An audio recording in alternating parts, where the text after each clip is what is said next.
Okay. Can we start now? Yes. A very good evening to one and all present here. Once again, on behalf of Being Logical and JLSR General, I welcome you all to the second and final day of the two-day workshop on Consumer Protection Act.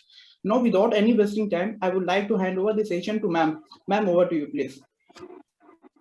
Thank you, Rehan. Thank you so much. All right. So just to revise a little, yesterday we covered all the definitions, the entire definition clause. So now we all know what a good is, what who a consumer can be, who can complain, who has all, what are consumer rights. So now that we know what our rights are, what a harm is, that we have the right to redressal, to the particular forum. Now let's come to the part where we understand what are the various forums or maybe authorities that have been made under this act, and which government has the power, where is this situated, what is the jurisdiction. Let's cover all this. All right. So let's begin with the Central Consumer Protection Council. As the name suggests, central. So banai kisne? Central government. So who has the right to establish? The central government has established the Central Consumer Protection Council. Now this is an advisory body. What do you mean by an advisory body? नाम बता रहा है. इसका major काम advice देना है. Advice किन चीजों पे देगी? कि कैसे प्रोटेक्शन बेटर हो सकती है, कैसे कंज्यूमर राइट्स बेटर एक्सरसाइज हो सकते हैं, उन सब एस्पेक्ट्स पे ये एडवाइस देती है. So it's an advisory body. Now it is a body. All right. What whom does it consist of? इसमें कौन कौन आते हैं? तो सबसे पहले इसमें एक आता है minister in charge of the department of consumer affairs. Now we are reading about consumer rights. तो ऑफ कोर्स इसका हेड कौन होगा? मिनिस्टर इन चार्ज कौन होगा? कंज्यूमर अफेयर्स डिपार्टमेंट है. अब इन द सेंट्रल गवर्नमेंट ये कौन हुआ? ये चेयरपर्सन हुआ, चेयरपर्सन ऑफ द काउंसिल. अब इस लाइन को फिर से अगर देखें तो the minister in charge of the department of consumer affairs in the central government is the chairperson. तो इसका मतलब ये इसलिए चेयरपर्सन है क्योंकि ये एक गवर्नमेंट पोस्ट पे. So the moment the minister in charge changes, वो चेंज होगा. Right. Then such other number of officials या non official members. Official members भी हैं, नॉन ऑफिशियल मेंबर्स भी हैं, रिप्रेजेंटिंग द इंटरेस्ट्स. अब कितने होंगे ये प्रिस्क्राइब किया जाएगा अंडर, आगे रूल्स बनेंगे. कौन प्रिस्क्राइब करेगा? जिसने एस्टैब्लिश किए. सेंट्रल गवर्नमेंट प्रिस्क्राइब करेगी कि एक्स नंबर ऑफ मिनिस्टर्स इसमें होने, मेंबर्स इसमें होने चाहिए, उस पे इसमें मेंबर्स होंगे. इसकी साल में एटलीस्ट 1 मीटिंग होती है. और वही है, टाइम एंड प्लेस कौन डिसाइड करेगा? चेयरमैन डिसाइड करेगा. अब आते हैं इसका ऑब्जेक्ट क्या है. हमने ये बात करी कि एडवाइजरी बॉडी पर किस चीज पे एडवाइस करती है, ऑब्जेक्टिव क्या है इस काउंसिल को बनाने का. तो इसका ऑब्जेक्टिव है to advise on promotion and protection of consumer rights under this act. क्या किस चीज पे एडवाइस करेगी? कि हम कैसे कंज्यूमर राइट्स को प्रमोट कर सकते हैं, लोगों तक पहुंचा सकते हैं, आगे बढ़ा सकते हैं. और प्रोटेक्शन यानी कैसे हम कंज्यूमर राइट्स को प्रोटेक्ट कर सकते हैं. इन दो चीजों पे ये अपनी एडवाइस देती है. अब एक बात हम इस पे देख लेते हैं. ये एडवाइजरी बॉडी है, सिर्फ इसकी और कोई पावर नहीं. ये किसी को आप इसके सामने नहीं जा सकते कि ये मेरे साथ कंज्यूमर, ये एक फोरम नहीं है, डिस्प्यूट फोरम नहीं है, जस्ट एन एडवाइजरी बॉडी. इसी तरह से स्टेट लेवल पे बनती है स्टेट कंज्यूमर प्रोटेक्शन काउंसिल. अब इसे कौन एस्टैब्लिश करेगा? इसे स्टेट गवर्नमेंट एस्टैब्लिश करेगी. हर स्टेट की अपनी प्रोटेक्शन काउंसिल होगी, वो भी एक एडवाइजरी बॉडी है. इसमें minister in charge of the consumer affairs of the state है, उसमें सेंट्रल गवर्नमेंट का था, इसमें स्टेट का है. Again that person will be the chair, de facto ex post facto chairperson. अब सच अदर नंबर ऑफ ऑफिशियल और नॉन ऑफिशियल मेंबर्स, अगेन वही जो प्रिस्क्राइब किया जाएगा स्टेट की नीड्स देखते हुए, स्टेट गवर्नमेंट ही प्रिस्क्राइब करेगी। और इसमें दो चीजें, स्टेट गवर्नमेंट भी करेगी और सेंट्रल गवर्नमेंट भी करेगी, ठीक है। और सेंट्रल गवर्नमेंट 10 लोगों तक प्रिस्क्राइब कर सकती है कि 10 लोग और होने चाहिए इस काउंसिल में, इतना सेंट्रल गवर्नमेंट कर सकती है। लेकिन the central government may prescribe while the state government shell prescribe, यानी स्टेट गवर्नमेंट का तो ड्यूटी है कि लोग रखें इस काउंसिल के अंदर। सेंट्रल गवर्नमेंट मे प्रिस्क्राइब, यानी कि एक डिस्क्रिशनरी पावर, वो कर भी सकती है, वो नहीं भी कर सकती, depending on the need and requirement जो उसको लगती है। और कितने लोग? 10 लोग तक, ओके। अब उस जो आपकी सेंट्रल काउंसिल थी उसकी साल में एक मीटिंग मिनिमम कंपल्सरी थी, इसकी साल में 2 meetings minimum compulsory. Time and place again जो चेयरमैन चाहे, जहां चेयरमैन चाहे, ठीक है। और ऑब्जेक्ट इसका भी सेम, प्रमोट करना कंज्यूमर राइट्स को, प्रोटेक्ट करना कंज्यूमर राइट्स को, उस पर ये एडवाइस देगा, लेकिन कहां? स्टेट के अंदर, बस ये डिफरेंस है। देन इसी लेवल पे एक डिस्ट्रिक्ट कंज्यूमर प्रोटेक्शन काउंसिल, इसको अब डिस्ट्रिक्ट गवर्नमेंट तो कुछ होगी नहीं, तो इसको भी स्टेट गवर्नमेंट ही एस्टैब्लिश करे। और इसमें भी एक एडवाइस, ये भी एक एडवाइजरी बॉडी। और इसमें जो आपकी, इसमें कौन कौन है? एक तो कलेक्टर डिस्ट्रिक्ट का कलेक्टर इसका चेयरपर्सन होगा, और सच नंबर ऑफ ऑफिशियल मेंबर्स जो इनको ठीक लिखते हैं। इसकी भी साल में 2 मीटिंग्स होगी। Time and place again chairperson decide करेगा, और ऑब्जेक्ट इसका भी सेम है, प्रमोट करना, प्रोटेक्ट करना, लेकिन कहाँ? डिस्ट्रिक्ट के अंदर। सो इस एक्ट के अंदर जो भी अथॉरिटी है, जो भी काउंसिल है, जो भी फोरम है, वो 3 लेवल्स पे, डिस्ट्रिक्ट लेवल पे, स्टेट लेवल पे और सेंट्रल लेवल पे। जो डिस्ट्रिक्ट लेवल और स्टेट लेवल है वो स्टेट गवर्नमेंट एस्टैब्लिश करती है, और जो सेंट्रल लेवल, जो नेशनल लेवल पे है, वो of course central government establish करती है। लेकिन इन मेजॉरिटी केसेस जो इनकी क्वालिफिकेशंस मेंबर्स की क्या होनी चाहिए,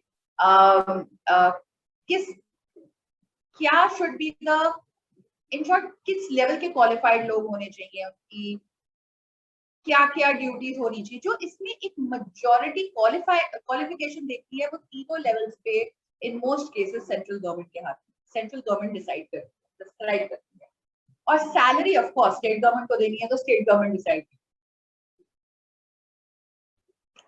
अभी हमने देखे सेंट्रल प्रोटेक्शन काउंसिल, अब हम आते हैं सेंट्रल कंज्यूमर प्रोटेक्शन अथॉरिटी पे।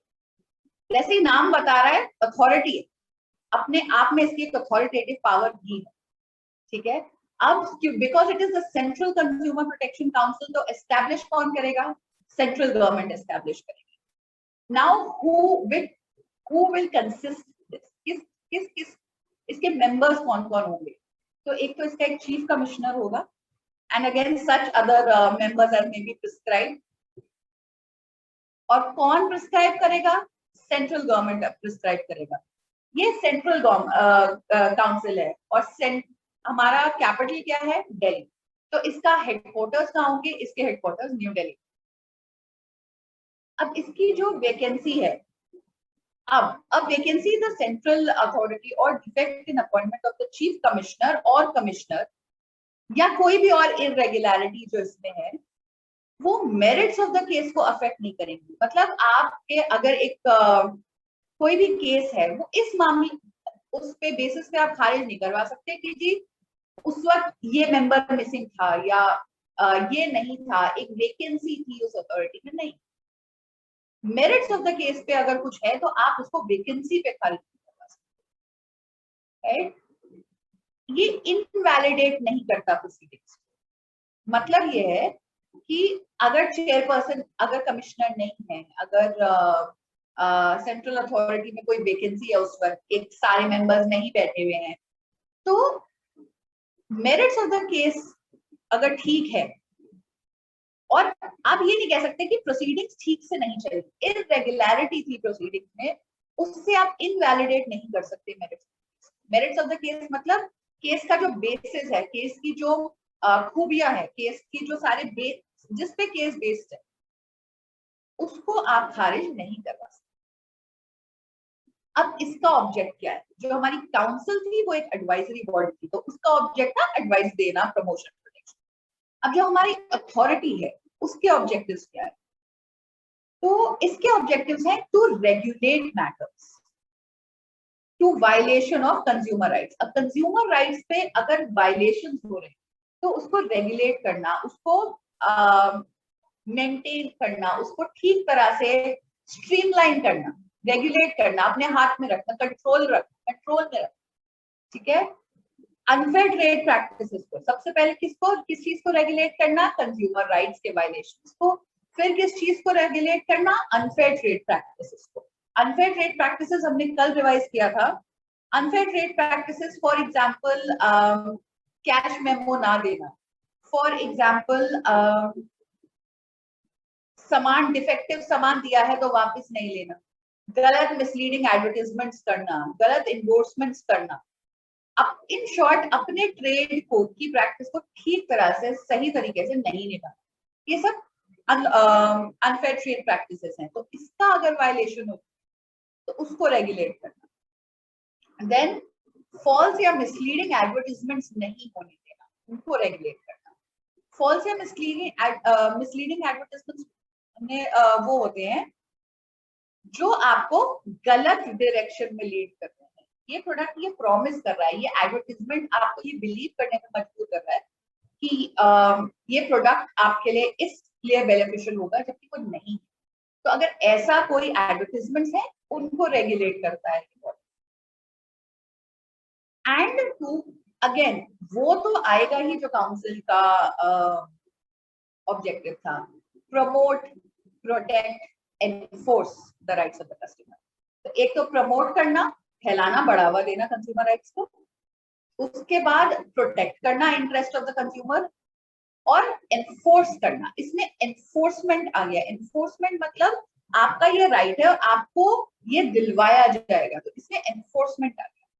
इसीलिए अथॉरिटी तो इसके ऑब्जेक्टिव में भी अथॉरिटी दिख रही है, क्योंकि एनफोर्स कराने का हक देता है। एनफोर्स कराने का मतलब जैसे आपके पास एक लॉ तो है, पर ये उस लॉ को टीच देता है, दाग देता है कि आपको वो मिल सके आपका राइट।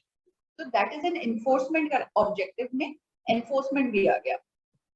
और इसकी एक इन्वेस्टिगेशन विंग भी होती है। सेंट्रल कंज्यूमर प्रोटेक्शन अथॉरिटी की एक इन्वेस्टिगेशन विंग भी होती है, जिसमें डायरेक्टर जनरल हेड करता है। और ऑफ कोर्स इन्वेस्टिगेशन विंग नाम है, तो ये केस को इन्वेस्टिगेट करेगा और इंक्वायरी करेगा, छानबीन करेगा। आपके केस में अगर central protection consumer protection authority कह रही है कि मेरे पास ये प्रॉब्लम आई है, इसमें छानबीन करनी है, तो वो छानबीन कौन करेगा? इन्वेस्टिगेशन विंग करेगा। अब सेंट्रल अथॉरिटी की पावर्स क्या है, तो सेंट्रल अथॉरिटी के फंक्शंस क्या है? तो सबसे पहली पावर और फंक्शंस क्या है? The central authority shall. Shall word का मीनिंग, शैल वर्ड यूज होते ही कंपल्शन आ जाती है, एक बाइंडिंग है, ये तो उसे करना ही है। तो the central authority shell protect, promote and enforce consumer rights, unfair trade practices ना हो और फॉल्स या मिसलीडिंग एडवर्टाइजमेंट ना आए, ये देखेगा। अब फॉल्स एंड मिसलीडिंग एडवर्टाइजमेंट ना ही बने और ना ही पब्लिश हो। पब्लिश होना मतलब एक तरह से लोगों के पर्व्यू में आ जाना, लोगों के नजरों में आ जाना, वो चाहे न्यूज़पेपर में पब्लिश हो, चाहे इलेक्ट्रॉनिक मीडियम में पब्लिश हो, चाहे आपका सोशल मीडिया पर पब्लिश हो, ना बने ना पब्लिश हो। ये इसकी शैल ड्यूटी है, एज इन कंपल्सरी है, ये इसका काम है ही। अगला आता है मे। द सेंट्रल अथॉरिटी मे, यानी इसकी डिस्क्रिशन हो गई, ये चाहेगा तो करेगा, ये नहीं चाहेगा तो नहीं करेगा। The central authority may inquire और investigate into violations of consumer rights. इसकी डिस्क्रिशन है, अगर एक जगह वायलेट हो रहे हैं कंज्यूमर राइट्स, तो इसकी डिस्क्रिशन है कि ये वहां जाके इंक्वायर कर सकता है। राइट्स और अनफेयर ट्रेड प्रैक्टिसेस, अब ये कैसे आ सकती है इसके पास? आइदर सुओ मोटो। सुओ मोटो मतलब ये खुद कॉग्निजेंस ले सकता है अपने आप इसने एक दिन कॉग्निजेंस लिया कि मेरे को ये इन्वेस्टिगेट या इंक्वायर करना है।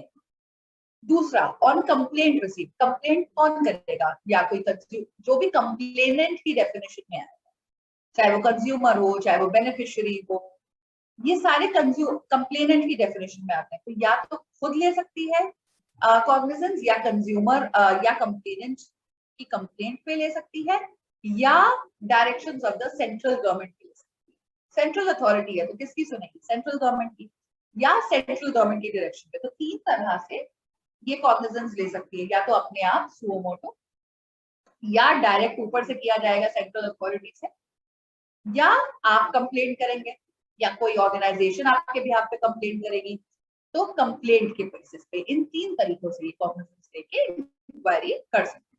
अगेन, द सेंट्रल अथॉरिटी में file complaints or intervene in any proceedings before the district, state or national commission.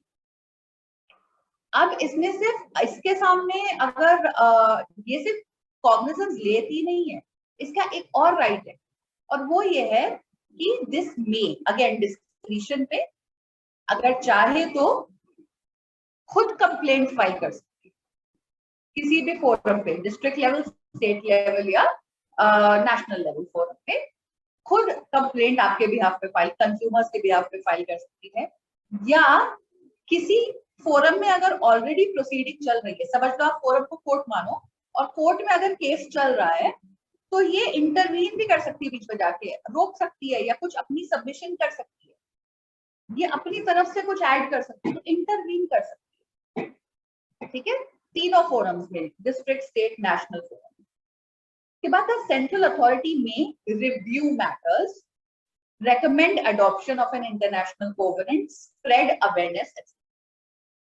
Review matters, review means review, दोबारा व्यू करना अपने ही डिसीजन को या किसी मैटर को दोबारा देखना, तो या तो रिव्यू कर सकती है, या कोई इंटरनेशनल कोवेनेंट है, समझ लो कोई भी इंटरनेशनल चीज, अग्रीमेंट, कोवेनेंट इससे अच्छा लग रहा है तो उसको ये बोल सकती है कि इसे आना चाहिए, तो इंटरनेशनल कोवेनेंट पे बोल सकती है, या कंज्यूमर अवेयरनेस स्प्रेड कर सकती है, जो हमने कल कंज्यूमर अवेयरनेस के बारे में पढ़ा था, जागो ग्राहक जागो, जो एक कंज्यूमर राइट भी है अवेयर, तो वो स्प्रेड कर सकती है। ऐसे बहुत सारे काम कर सकती है डिस्क्रिशनरी में, करना जरूरी नहीं है। ठीक है, फिर अब हमने बोला था कि इसके पास राइट टू इंक्वायरी हो, ये इंक्वायर कर सकती है। अब अगर इंक्वायरी कर ली और प्रिलिमिनरी इंक्वायरी जो फर्स्ट इंक्वायरी है उस पे इसको लगता है कि ये डायरेक्टर जनरल जो हमारा इन्वेस्टिगेशन विंग है उससे आगे जानी चाहिए, ये कोई पर्टिकुलर रेगुलेटर को मिलनी चाहिए।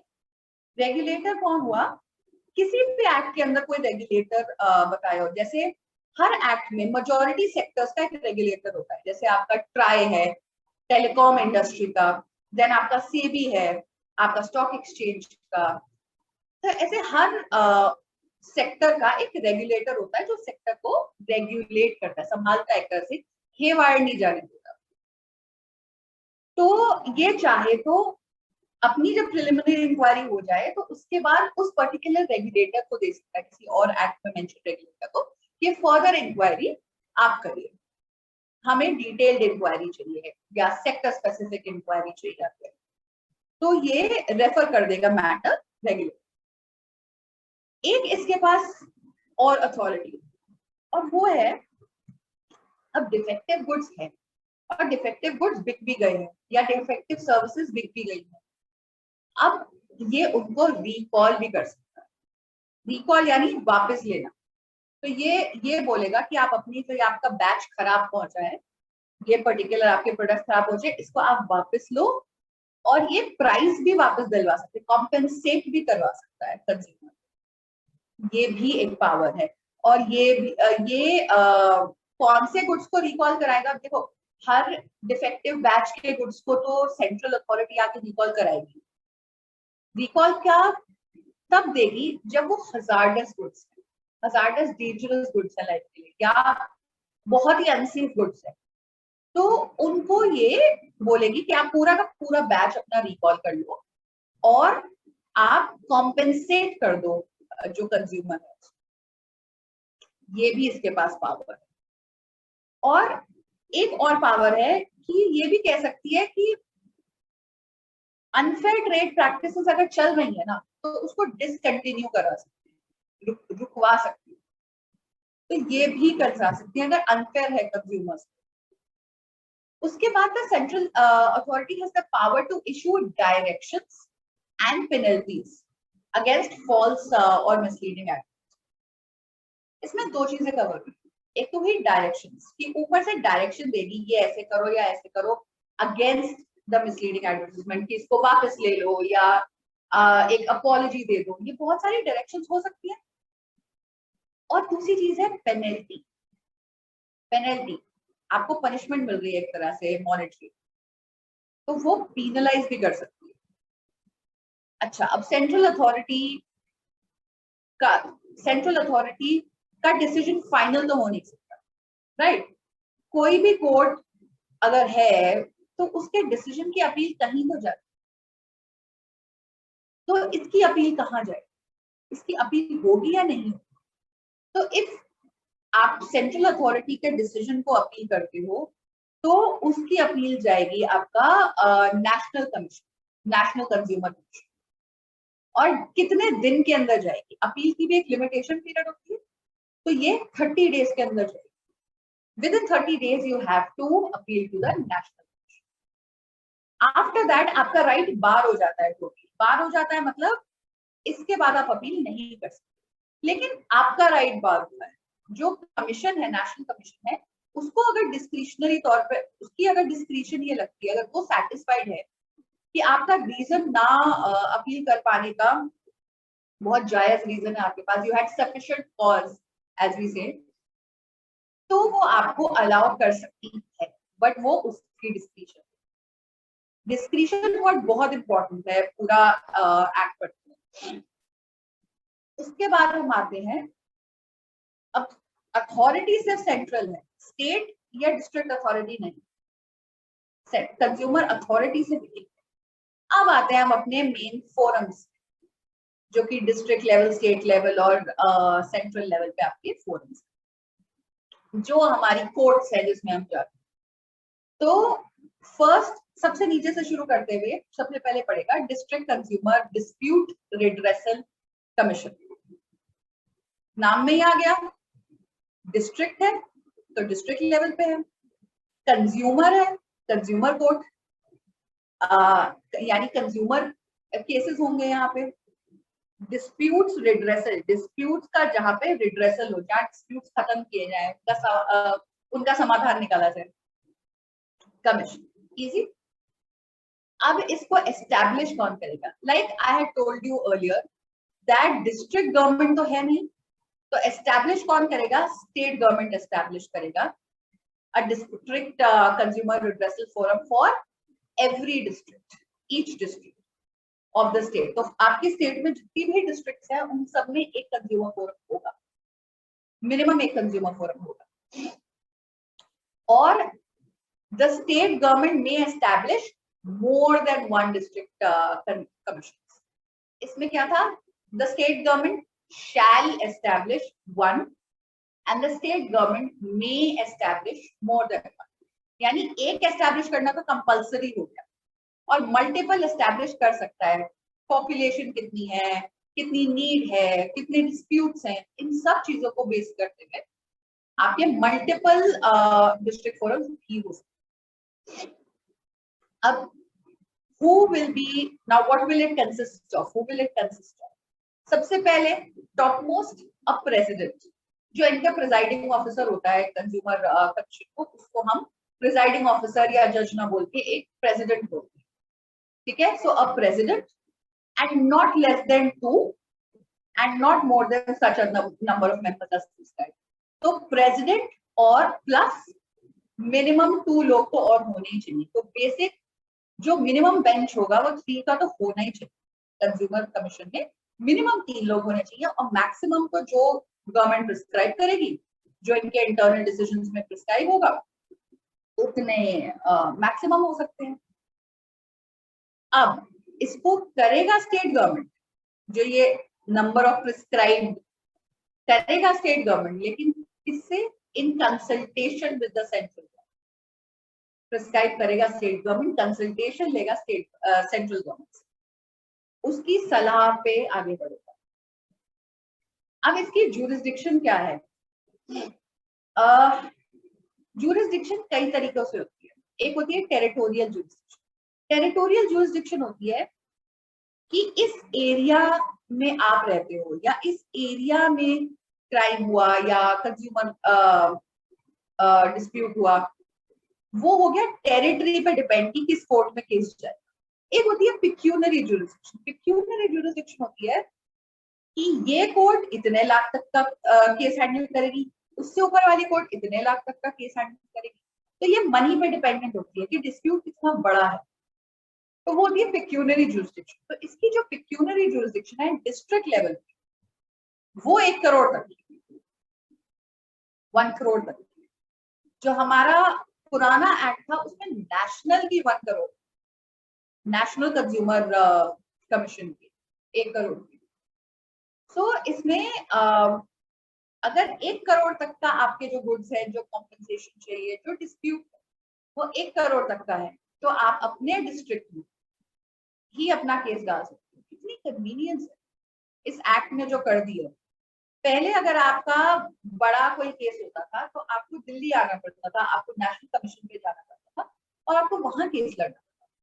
लेकिन अब आप अपने डिस्ट्रिक्ट में, आप समझ लीजिए यूपी के किसी डिस्ट्रिक्ट में है या कर्नाटका के किसी डिस्ट्रिक्ट में है, आप अपने डिस्ट्रिक्ट में बैठे बैठे अपने घर के पास आप अपना कंज्यूमर केस लड़ सकते हैं। So that is a big thing that this new amendment has given us, the new act has given us. अब आते हैं territorial jurisdiction, which I told you, that territory. So territorial jurisdiction में क्या होगा? One, where the opposite party or each of the opposite parties, where there are multiple parties, either resides or carries on business or personally works for it.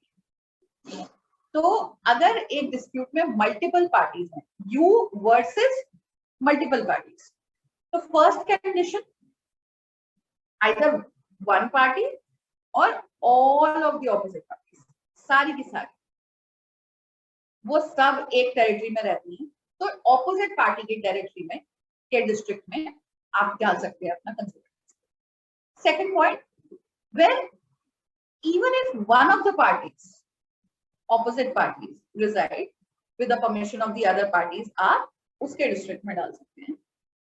Third, where the cause of action arises. Cause of action arises as in जो आपका dispute हुआ वो जहां हुआ, आपका consumer right जहां violet हुआ। समझ लो आप दिल्ली में रहते हो और पर आपका जो केस डालना है उसका बॉम्बे की किसी डिस्ट्रिक्ट में,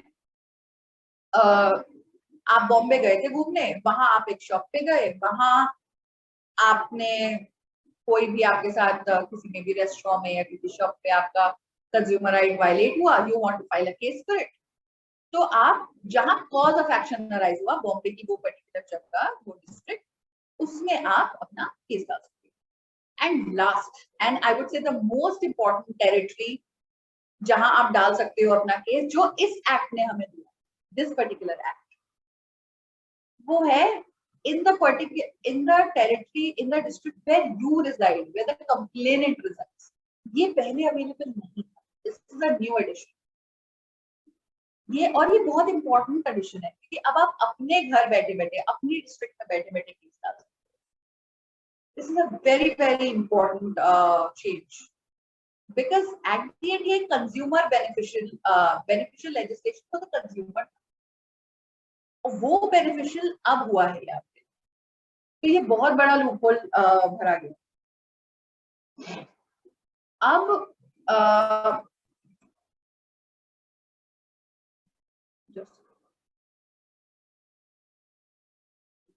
ठीक है, अब अगर समझ लीजिए एक आपने केस डाला, एक प्रोसीडिंग हो रही, सो अगर प्रोसीडिंग कंडक्ट की गई है by president and any member और उनमें डिफरेंस ऑफ ओपिनियन आ, if they differ on any point, either one point और एनी ऑफ द पॉइंट, उनमें डिसीजन लेने से पहले डिफरेंस ऑफ ओपिनियन आ रहा है, सो वो क्या करेंगे, वो पॉइंट्स मेंशन कर देंगे, वो स्टेट करेंगे जहां वो डिफर करते हैं, और वो दूसरे को दे देंगे रेफर करने, मतलब और जजेस भी होते हैं ना, और मेंबर्स भी होते हैं, सो वो दूसरे को दे देंगे रेफर करने को, मेंबर फॉर सच हियरिंग, और वो सिर्फ उसी पॉइंट्स को देखेगा, वो आपको पूरा केस नहीं सुनेगा, सिर्फ ये वाले पॉइंट्स पे दूसरे को रेफर होगा, और उनका ओपिनियन जो होगा उसको भी काउंट कर लिया जाएगा, और फिर जो मेजॉरिटी डिसीजन, मेजॉरिटी ओपिनियन होगा वो लिया जाएगा। सो ऑल्दो वो कोरम का पार्ट या वो बेंच का पार्ट नहीं थे, लेकिन स्टिल उन पॉइंट्स पे उनकी ओपिनियन लेके उन्हें नंबर ऑफ मेंबर्स में ऐड करके मेजॉरिटी ओपिनियन पे आपका डिसीजन हो जाएगा। अब इसकी एक पावर है कि ये अपना दिया हुआ डिसीजन रिव्यू कर सकते हैं, ठीक है। एक होता है अपील, जिसमें आप अपने से ऊपर वाली कोर्ट में जाते हैं, एक होता है रिव्यू, जिसमें आप अपनी ही डिसीजन को रिव्यू करते हैं, जिसने डिसीजन पास किया वही उसे रिव्यू करता है। तो ये रिव्यू कब करेगा, when there is an error apparent on the face of the record. Error apparent एक गलती है जो दिख रही है, आप सरसरी तौर पे भी अगर देखोगे तो वो बहुत ही विजिबल है, बहुत ही अपैरेंट।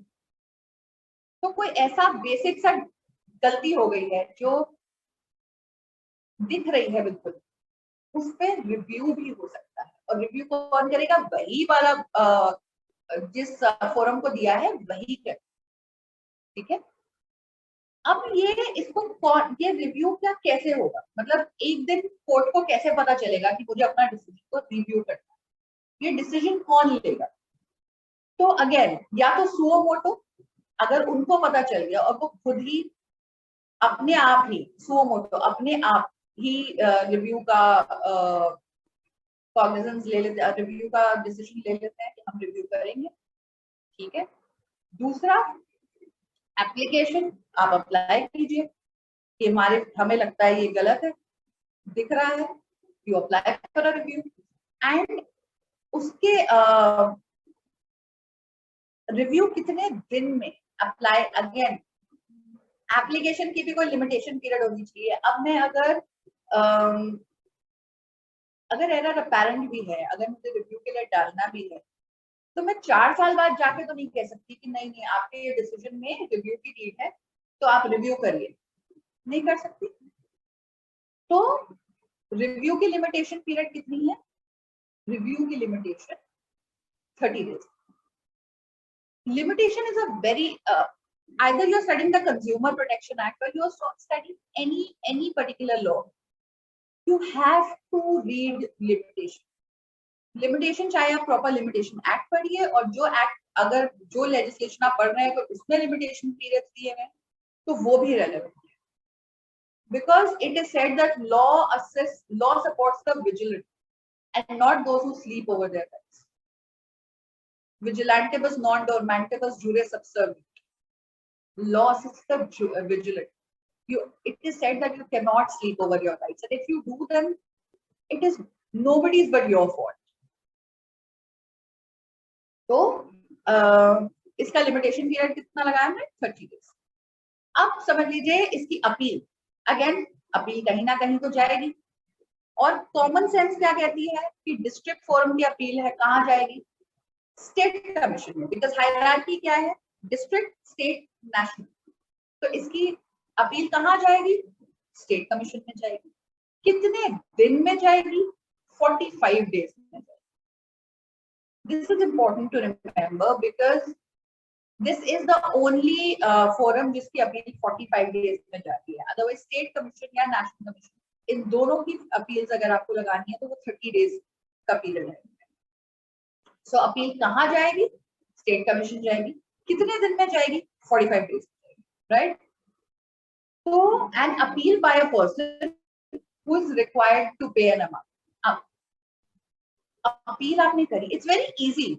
इट इज सेड कि आप कहीं भी केस हारते हैं तो अभी तो हमारे पास अपील पड़ी, बट इस एक्ट ये कहता है कि आपको अपील करनी, और अगर अपील वो इंसान करता है जिसके अगेंस्ट ऑर्डर है, यानी जिसको पेमेंट करनी है, राइट।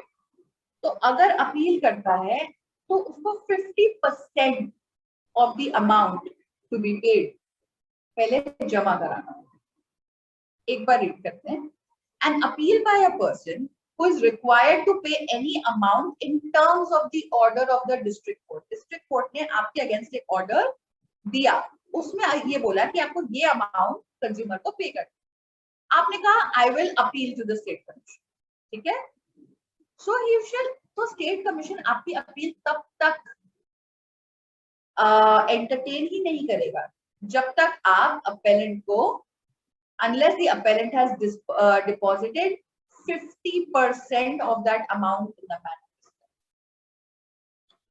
ये क्यों है कि आप कंज्यूमर को कब तक उसके पैसों से दूर रखो, right. It's very easy, appeal buys you time, appeals buy you time. So ये कहा जा रहा है कि अगर डिस्ट्रिक्ट फोरम ने आपको पेनल्टी दी है या आपको एक ऑर्डर दिया है to pay and you want to appeal, तो at least show that you are willing to pay. ये किस लिए है? ये नियत देखने के लिए कि will you, do you want to pay, do you have the capacity and the willingness to pay in case your appeal is rejected.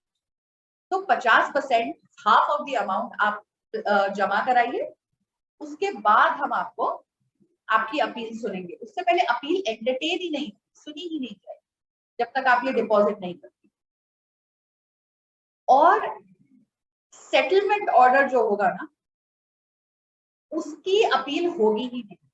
जैसे जब हम सिविल प्रोसीजर कोड पढ़ते हैं सीपीसी, तो उसमें हम ये देखते हैं कि जो कंसेंट डिक्री होती है, कंसेंट डिक्री होती है जो आपने सुलह करके, आपसी सुलह करके आपने डिक्री पास हुई। सिमिलरली अगर आप मीडिएशन में गए और वहां पे आपकी एक सेटलमेंट होगी, उस सेटलमेंट पे आपकी डिक्री पास हुई, आप ही की करीबी सेटलमेंट, उसकी आप अपील नहीं कर सकते क्योंकि आपने खुद हामी भरी। It was kind of a consent decree. आप उसको ही अपनी हाँ भरी करी हुई चीज को कैसे अपील करते हो, उसको कैसे डिस्प्यूट करते हो, सो उसकी कोई अपील नहीं लगी। मीडिएशन वर्ड क्यों यूज हुआ है यहाँ? बिकॉज जो हमारा 2019 एक्ट आया उसने मीडिएशन की इंपॉर्टेंस समझी। हमारी courts in general, B it CPC, B it any other case except for most of the grave criminal offenses, the courts always say that if you can settle the matter in a mutually agreeable way, then please do it. तो इसीलिए इसमें इस act में mediation add कर दी गई और ये कहा कोर्ट आपको खुद बोलेगा, कंज्यूमर फोरम कमीशन आपको खुद बोलेगा कि आप मीडिएशन कर सकते हैं तो कर दीजिए, देन आपको मीडिएशन पे रेफर किया जाए। उसके बाद आपको रेफर करने के बाद अगर आपका एक मीडिएटर आपको सेटलमेंट की तरफ ले जाता है तो आपका सेटलमेंट अग्रीमेंट बनेगा, आपकी म्यूचुअली अग्रीएबल टर्म्स पे वो साइन होगा, उसी के बेसिस पे आपका ऑर्डर पास, उसी टर्म्स पे आपका ऑर्डर पास होगा। तो ये आपकी अग्री करी हुई टर्म्स, तो अपनी अग्री करी हुई टर्म्स को आप अपील नहीं कर सकते, तो ये स्टेट कमीशन एंटरटेन नहीं करेगा, ठीक है। अब आ जाते हैं डिस्ट्रिक्ट के ऊपर स्टेट कमीशन। तो state consumer dispute redressal commission establish कौन करेगा? स्टेट गवर्नमेंट करेगा। इसे इन जनरल हम स्टेट कमीशन बोलते हैं इन कॉमन पार्लेंस। अब इसमें कौन कौन होगा? Who shall it consist of? Again a president, presiding officer को जो हेड होता है बेंच के, उसको हम कहते हैं president. Not less then 4 members. तो मिनिमम कितने मेंबर्स होने चाहिए? 4 मेंबर्स होने चाहिए और मैक्सिमम तो जो प्रिस्क्राइब करेगी गवर्नमेंट, सेंट्रल गवर्नमेंट की कंसल्टेशन पे जो इनका डिसीजन होगा उतना मैक्सिमम बन जाएगा। अभी हर स्टेट का वेरी करेगा क्योंकि हर स्टेट में अलग डिसीजन लिया जाएगा डिपेंडिंग ऑन नीड। उसके बाद स्टेट कमीशन की जो जुरिस्डिक्शन है ना, the state commission shall have the jurisdiction to entertain complaints. अब ये जुरिस्डिक्शन भी कैसे होगी? 2 तरह की जुरिस्डिक्शन हमने पढ़ी थी। टेरिटोरियल जुरिस्डिक्शन जो टेरिटरी पे बेस्ड है, और पेक्यूनरी जुरिस्डिक्शन। तो इसकी पेक्यूनरी जुरिस्डिक्शन कितनी है? इसकी पेक्यूनरी जुरिस्डिक्शन है starting from 1 crore, not less than 1 crore and not more than 10 crores. तो जहां 1 करोड़ तक का है वहां डिस्ट्रिक्ट फोरम देखेगा, जहां 1 करोड़ से 10 करोड़ है वो स्टेट कमीशन देखेगा। ठीक है, अब आते हैं कंप्लेंट्स इसमें अगेंस्ट अनफेयर कॉन्ट्रैक्ट्स होंगी। अब इसमें कुछ डिफरेंस है तो वो पढ़ लेते हैं। तो state government shall have jurisdiction to entertain complaints where the value of the goods or services paid as consideration exceeds 1 crore and does not exceed 10 crore. तो सबसे पहले किस तरह से देखी जाएगी? जो value of the goods and services है, जो उनकी कीमत है, जो एज कंसिडरेशन दी जाएगी, वो 1 करोड़ से ऊपर और 10 करोड़ से नीचे। ठीक है। सेकेंडली, जो कंप्लेंट्स अगेंस्ट अनफेयर कॉन्ट्रैक्ट्स हैं, जो हमने पढ़े थे, कॉन्ट्रैक्ट की टर्म्स किसी एक पार्टी के अगेंस्ट जा रही है, तो अनफेयर कॉन्ट्रैक्ट्स हैं, वहां the value of the goods और सर्विसेज पेड और the services made paid as consideration does not exceed 10 crore rupees. तो सबसे पहले हमने कहाँ देखा था? कंप्लेंट्स जो गुड्स एंड सर्विसेज के ऊपर थी, पेड एज कंसिडरेशन। उसके बाद हमने अनफेयर कॉन्ट्रैक्ट्स देखा और appeals against the order of any district commission. ये भी स्टेट के अंदर की, ये स्टेट के अंदर। तो इसका पेक्यूनरी जुरिस्डिक्शन कितना हुआ? इन सिंपल टर्म्स अगर हमें देखना है तो 1 करोड़ तक का matter district court, district commission, 1 से 10 स्टेट कमीशन और 10 से ऊपर नेशनल कमीशन। बट स्टिल अब इसकी टेरिटोरियल जुरिस्डिक्शन क्या है? किस टेरिटरी के में केस डाला जाएगा? Again, where the opposite party और each of the opposite parties either reside, ordinarily reside or personally works for gain or carries out. या तो वो वहां रहती है ऑपोजिट पार्टी, या वहां से उसका बिजनेस चलता है, या कोई और काम चलता है जो उसको प्रॉफिट दिलवाता है, या उनमें से कोई भी एक पार्टी, ऑपोजिट पार्टी, वहां रहती है, resides or carries out business or personally works for gain, या वहां पे कॉज ऑफ एक्शन हुआ था, या जहां पे कंप्लेनेंट रिजाइड करता है, वो वाला स्टेट। ये भी नए एक्ट आया है 2019 में एडिशन है। अब on the application of the complainant, again कैसे? या तो एप्लीकेशन पे आपने अप्लाई किया, या ऑफ इट्स ओन मोशन, सो मोटो, जो हमने करा, the state commission may at any stage of the proceeding transfer the complaint pending before a district commission to another district commission. ये क्या है? एक होती है ट्रांसफर, एक होती है आपने एक पर्टिकुलर जगह पे डाला। अब अगर स्टेट कमीशन को लगता है कि इसे ट्रांसफर करना है केस को, या तो आपने अप्लाई किया है या स्टेट कमीशन को अपने आप लगता है उसने ट्रांसफर करना है केस, तो वो किससे कर सकती है? उसकी अथॉरिटी किसके ऊपर है? सारे डिस्ट्रिक्ट कमीशन के ऊपर, अपनी स्टेट के अंदर के सारे डिस्ट्रिक्ट कमीशन के ऊपर। तो वो दूसरे की स्टेट की कमीशन को तो ट्रांसफर कर नहीं सकती। वो किसको ट्रांसफर कर सकती है? एक डिस्ट्रिक्ट कमीशन से दूसरे डिस्ट्रिक्ट कमीशन के अंदर आपका केस डाला जा सकता है, ट्रांसफर किया जा सकता है। और वो कौन करेगा?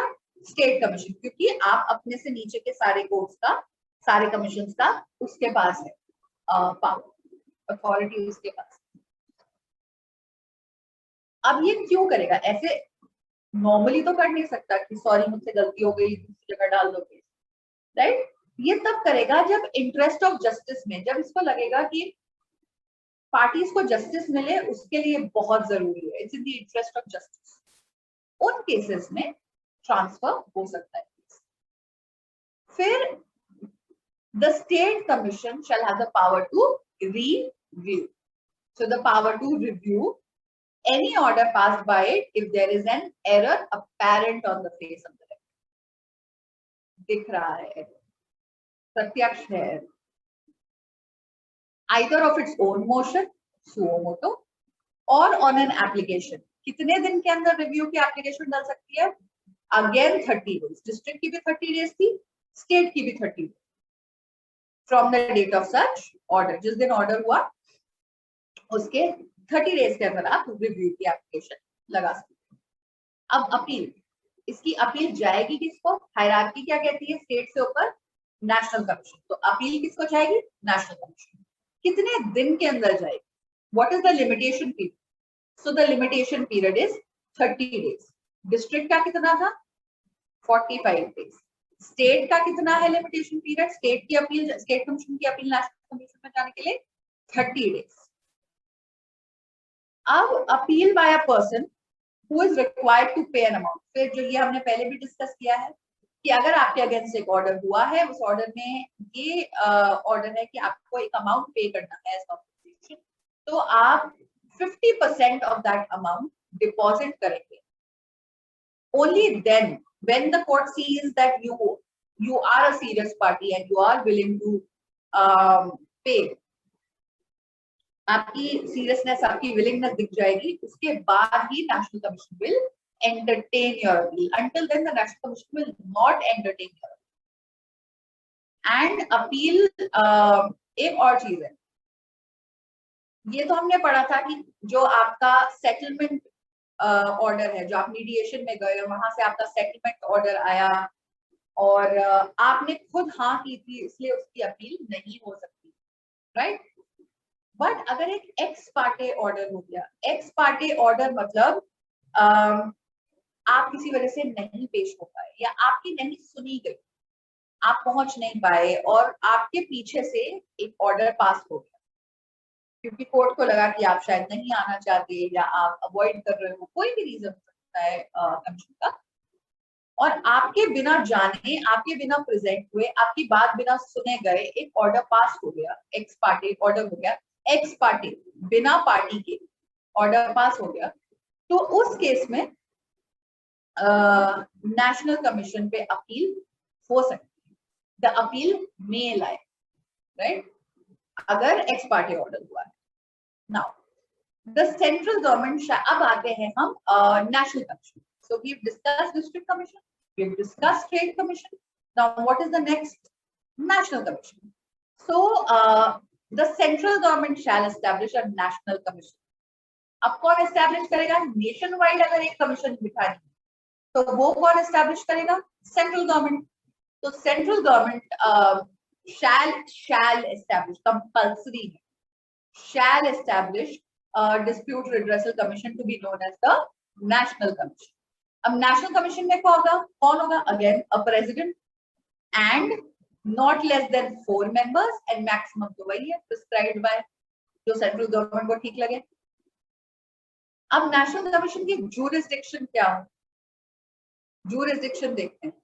Where the value of the goods और services paid as consideration exceed कितना? 10 crores. पेक्यूनरी जुरिसडिक्शन क्या हुई? मनी जुरिसडिक्शन क्या हुई? जहां पे it exceeds 10 crores. 10 crores is a pretty big amount. अगर आप सोचो तो मेजॉरिटी जो आपके कंज्यूमर डिस्प्यूट्स है वो नेशनल कमीशन तक अब तो पहुंचेंगे ही नहीं after the change in jurisdiction. और पहले 1 crore is no amount for even a middle class person. किसी का भी अगर फ्लैट या रियल एस्टेट फंस गया तो 1 crore तो कहीं नहीं गया. तो आपका नेशनल कमीशन की जुरिसडिक्शन बढ़ा के 1 crore से अब कर दी गई है 10 crore. सो पेक्यूनरी जुरिसडिक्शन कितना हुआ? 10 crore. अब again complainants against unfair contracts, whether उसमें अगर अनफेयर कॉन्ट्रैक्ट था उसमें भी the pecuniary jurisdiction remain the same, 10 crore exceeds 10 crore. 10 crore तक तो स्टेट गवर्नमेंट का. अब और ये क्या देखता है और इसके अंदर क्या आता है? एक तो ये आ गया कि जहां आपका डिस्प्यूट 10 crore से ऊपर का है, आप कहां जाओगे? आप नेशनल कमीशन पे जाओगे. दूसरी, अगर स्टेट कमीशन की अपील है वो कहां आएगी? वो भी इसकी जुरिसडिक्शन में आएगी. So an appeal by the state against the order of the state commission. Then appeals against the order of the central authority. हमने स्टार्टिंग में एक प्रोटेक्शन काउंसिल सुनी थी, जो देखी थी, जो एडवाइजरी काउंसिल थी, एडवाइजरी बॉडी थी। फिर हमने देखी थी जो सेंट्रल कंज्यूमर अथॉरिटी थी, उसकी अपील कहाँ गई थी? उसकी अपील भी नेशनल कमीशन पे गई। So the order, the appeals of the central authority. उसके बाद the national commission shall have the power to review any of the orders passed by it if there is an error apparent, तो इसकी review power भी है। अब देखो तीनों के पास review की power है अपने decision की, लेकिन कब? Only and only when there is an error apparent, hidden errors के लिए या और किसी errors के लिए नहीं है। Then the National Commission की रिव्यू की पावर्स का लिमिटेशन पीरियड कितना है? 30 डेज। आप डिस्ट्रिक्ट की देख लो, आप स्टेट की देख लो, आप नेशनल की देख लो, लिमिटेशन पीरियड रिव्यू का तीनों का 30 डेज, कोई चेंज नहीं है limitation period. Then where an order is passed by the National Commission ex parte, the aggrieved person may make an application to set aside an order। जब हमारा state में x party order था, उसकी हमने appeal करी, appeal की power थी, लेकिन नेशनल कमीशन की अपील आप कहाँ लगाओ? तो नेशनल कमीशन में अगर एक एक्स पार्टी ऑर्डर हो जाता है कि आप नहीं थे और आपके पीछे से ऑर्डर हो गया, आपके बिना ऑर्डर हो गया, तो आप उसको सेट असाइड करवा सकते हो। आप अप्लाई कर सकते हो कोर्ट को कि ये मेरे रीजंस थे, आप मेरे ना होते हुए एक ऑर्डर मेरे अगेंस्ट पास हुआ है, सेट इट असाइड, मतलब इसको हटा दीजिए, सेट इट असाइड, तो सेट असाइड करा सकते हो आप ऑर्डर। उसके बाद अब on an application of the complainant, यानी कंप्लेनेंट की एप्लीकेशन पे, या ऑफ इट्स ओन मोशन, यानी सुओ मोटो, अपने आप अपने मोशन पे, नेशनल कमीशन में at any stage of the proceeding. तो सबसे पहले ऑन द एप्लीकेशन, दूसरा ऑन इट्स ओन मोशन, तीसरा द नेशनल कमीशन में, डिस्क्रिशनरी पावर है, नेशनल कमीशन कर सकती है, क्या कर सकती है और कब कर सकती है? तो at any stage of the proceeding कर सकती है। बिल्कुल प्रोसीडिंग जब तक चल रही है, किसी भी स्टेज पे, चाहे फाइनल स्टेज पे क्यों ना पहुंच गया हो आपका मैटर, ये पावर अवेलेबल है नेशनल कमीशन को। अगर जस्टिस डिमांड कर रहा है, इंटरेस्ट ऑफ जस्टिस में अगर ये चीज है, पर क्या चीज है?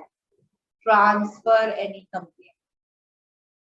हमने स्टेट कमीशन की पावर पढ़ी थी। सिमिलरली नेशनल कमीशन भी किसी भी स्टेज पे आपका केस हो, ट्रांसफर कर सकती है, pending before a district commission, या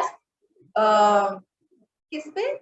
अगर एक मैटर है आपका, से वो पंजाब के एक डिस्ट्रिक्ट में और उसका ट्रांसफर होना चाहिए दिल्ली की एक डिस्ट्रिक्ट, तो जो स्टेट कमीशन है उसकी जुरिसडिक्शन नहीं बनेगी। क्यों नहीं बनेगी? क्योंकि सिर्फ पंजाब स्टेट कमीशन का, पंजाब डिस्ट्रिक्ट कमीशन पे पूरी अथॉरिटी है, वो पंजाब की किसी भी डिस्ट्रिक्ट के एक डिस्ट्रिक्ट से दूसरी डिस्ट्रिक्ट ट्रांसफर कर सकता है, लेकिन दिल्ली डिस्ट्रिक्ट कमीशन पे तो कोई पंजाब का नहीं है ना अथॉरिटी, उस पे किसकी अथॉरिटी? नेशनल कमीशन की अथॉरिटी। तो अगर या तो एप्लीकेशन पे या तो अपने मोशन पे अपने आप, अगर नेशनल कमीशन को लगता है कि जस्टिस की, इंटरेस्ट ऑफ जस्टिस में ये है कि हम पंजाब की इस डिस्ट्रिक्ट का केस उठाकर दिल्ली की इस डिस्ट्रिक्ट को देंगे में ट्रांसफर कर दें, तो वो कर सकता है, उसको पूरी पूरी पूरी पावर, अगर इंटरेस्ट ऑफ जस्टिस में है। और कोई से ये नहीं कह सकता कि अब तो केस बहुत आगे निकल गया है, आप ये नहीं कर सकते, नहीं, at any stage of the proceeding कर सकता है, में डिस्क्रिशन है, उसको लगना चाहिए, तो सफिशिएंटली satisfied होना चाहिए कि नहीं, होना चाहिए, this is the need of the hour for the interest of justice, ये नीडेड है। अब नेशनल कमीशन अगर उसका ऑर्डर कि आप अगेंस्ट हो, आपके फेवर में नहीं जा, तो आप कहाँ जाओगे अपनी अपील?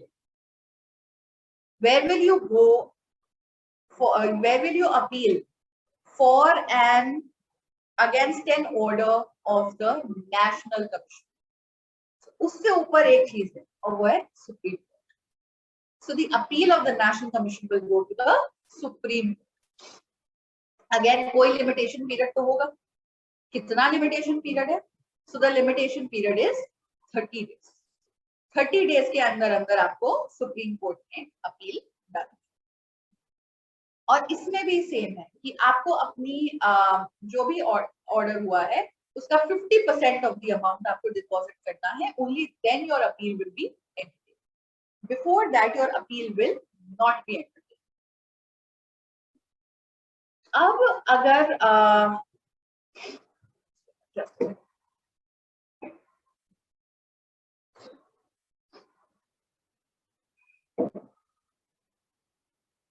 हाँ, अब हमने ये तो देख लिया कि हमारी जो डिस्ट्रिक्ट कमीशन है उसकी अपील 45 डेज के अंदर स्टेट कमीशन में लगेगी। स्टेट कमीशन के ऑर्डर की अपील 30 डेज के अंदर नेशनल कमीशन में लगेगी। नेशनल कमीशन के ऑर्डर की अपील 30 डेज के अंदर आपकी सुप्रीम कोर्ट में लगेगी। But what if no appeal is preferred? What if no appeal is made? अगर अपील आपने नहीं की तो वो order final, then there is no disputing the order. If the appeal is not made, then the order is considered to be final, जो चाहे वो district commission का ही क्यों ना। अगर आपको अपील नहीं होती आपसे तो फाइनल ऑर्डर हो जाएगा। अब ये तो जो हमने अपील्स देखी वो देखी, रिव्यूज की, लिमिटेशन पीरियड्स हमने देखे। अब रिव्यू के, अपील के, which are applications या अपील्स। अब हम देखते हैं अगर आपका एक राइट इन्फ्रिंज हुआ, आप एक कंज्यूमर हो, आपका एक कंज्यूमर डिस्प्यूट अराइज हुआ, एक कॉज ऑफ एक्शन बना, आपका कंज्यूमर राइट इन्फ्रिंज हुआ, उसके कितने टाइम तक आप एक कंज्यूमर कंप्लेंट डाल सकते? So this is the limitation period we are talking of is the limitation period to file a case to make the complaint. वो कितना है? That is 2 years। चाहे आपको किसी भी फोरम के अंदर, किसी भी कमीशन के अंदर डालना, it is 2 years। After 2 years of your right being infringed and the cause of action arising, your limitation period ends। अगर आपका 2019 में cause of action arise हुआ है तो आपको 2021 तक वो केस डालना है। 2 years period you have।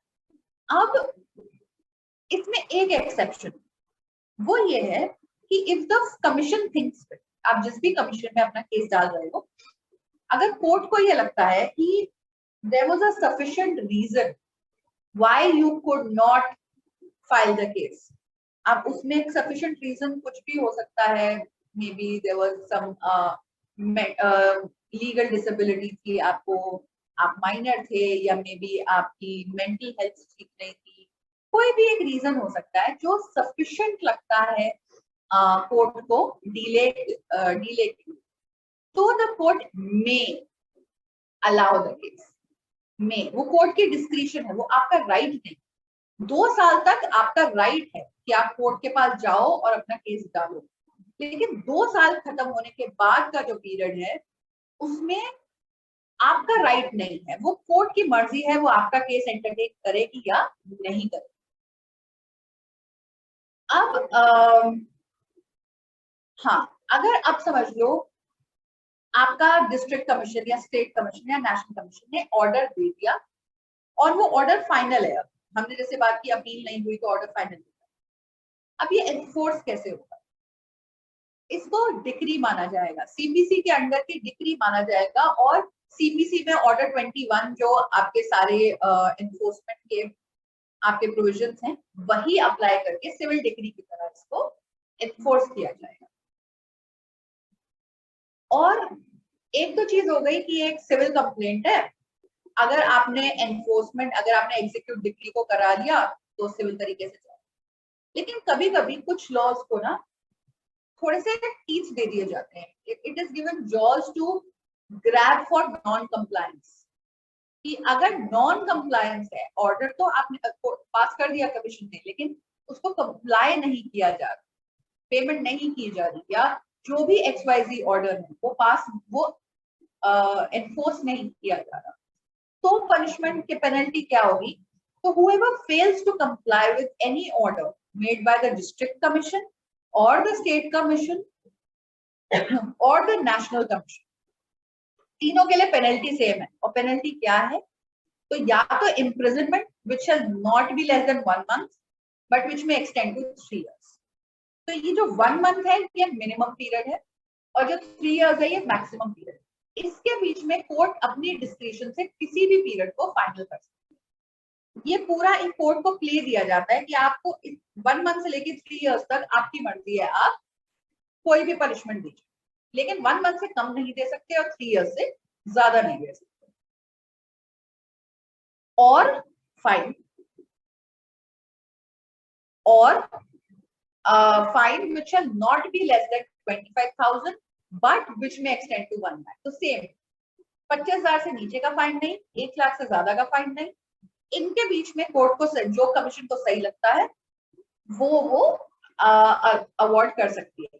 इसमें एक चीज है जो कि है आइदर इम्प्रिजनमेंट और फाइन, दोनों एक साथ नहीं, और दोनों में से कोई भी. तो आप फाइन देख के भी छूट सकते हो और आपको जेल भी हो सकती है. डिपेंड किस चीज पे करेगा? Description of the court. वो चाहेगी तो आपको फाइन देके छोड़ देगी और वो चाहेगी तो आपको जेल में डाल देगी for non compliance of its order.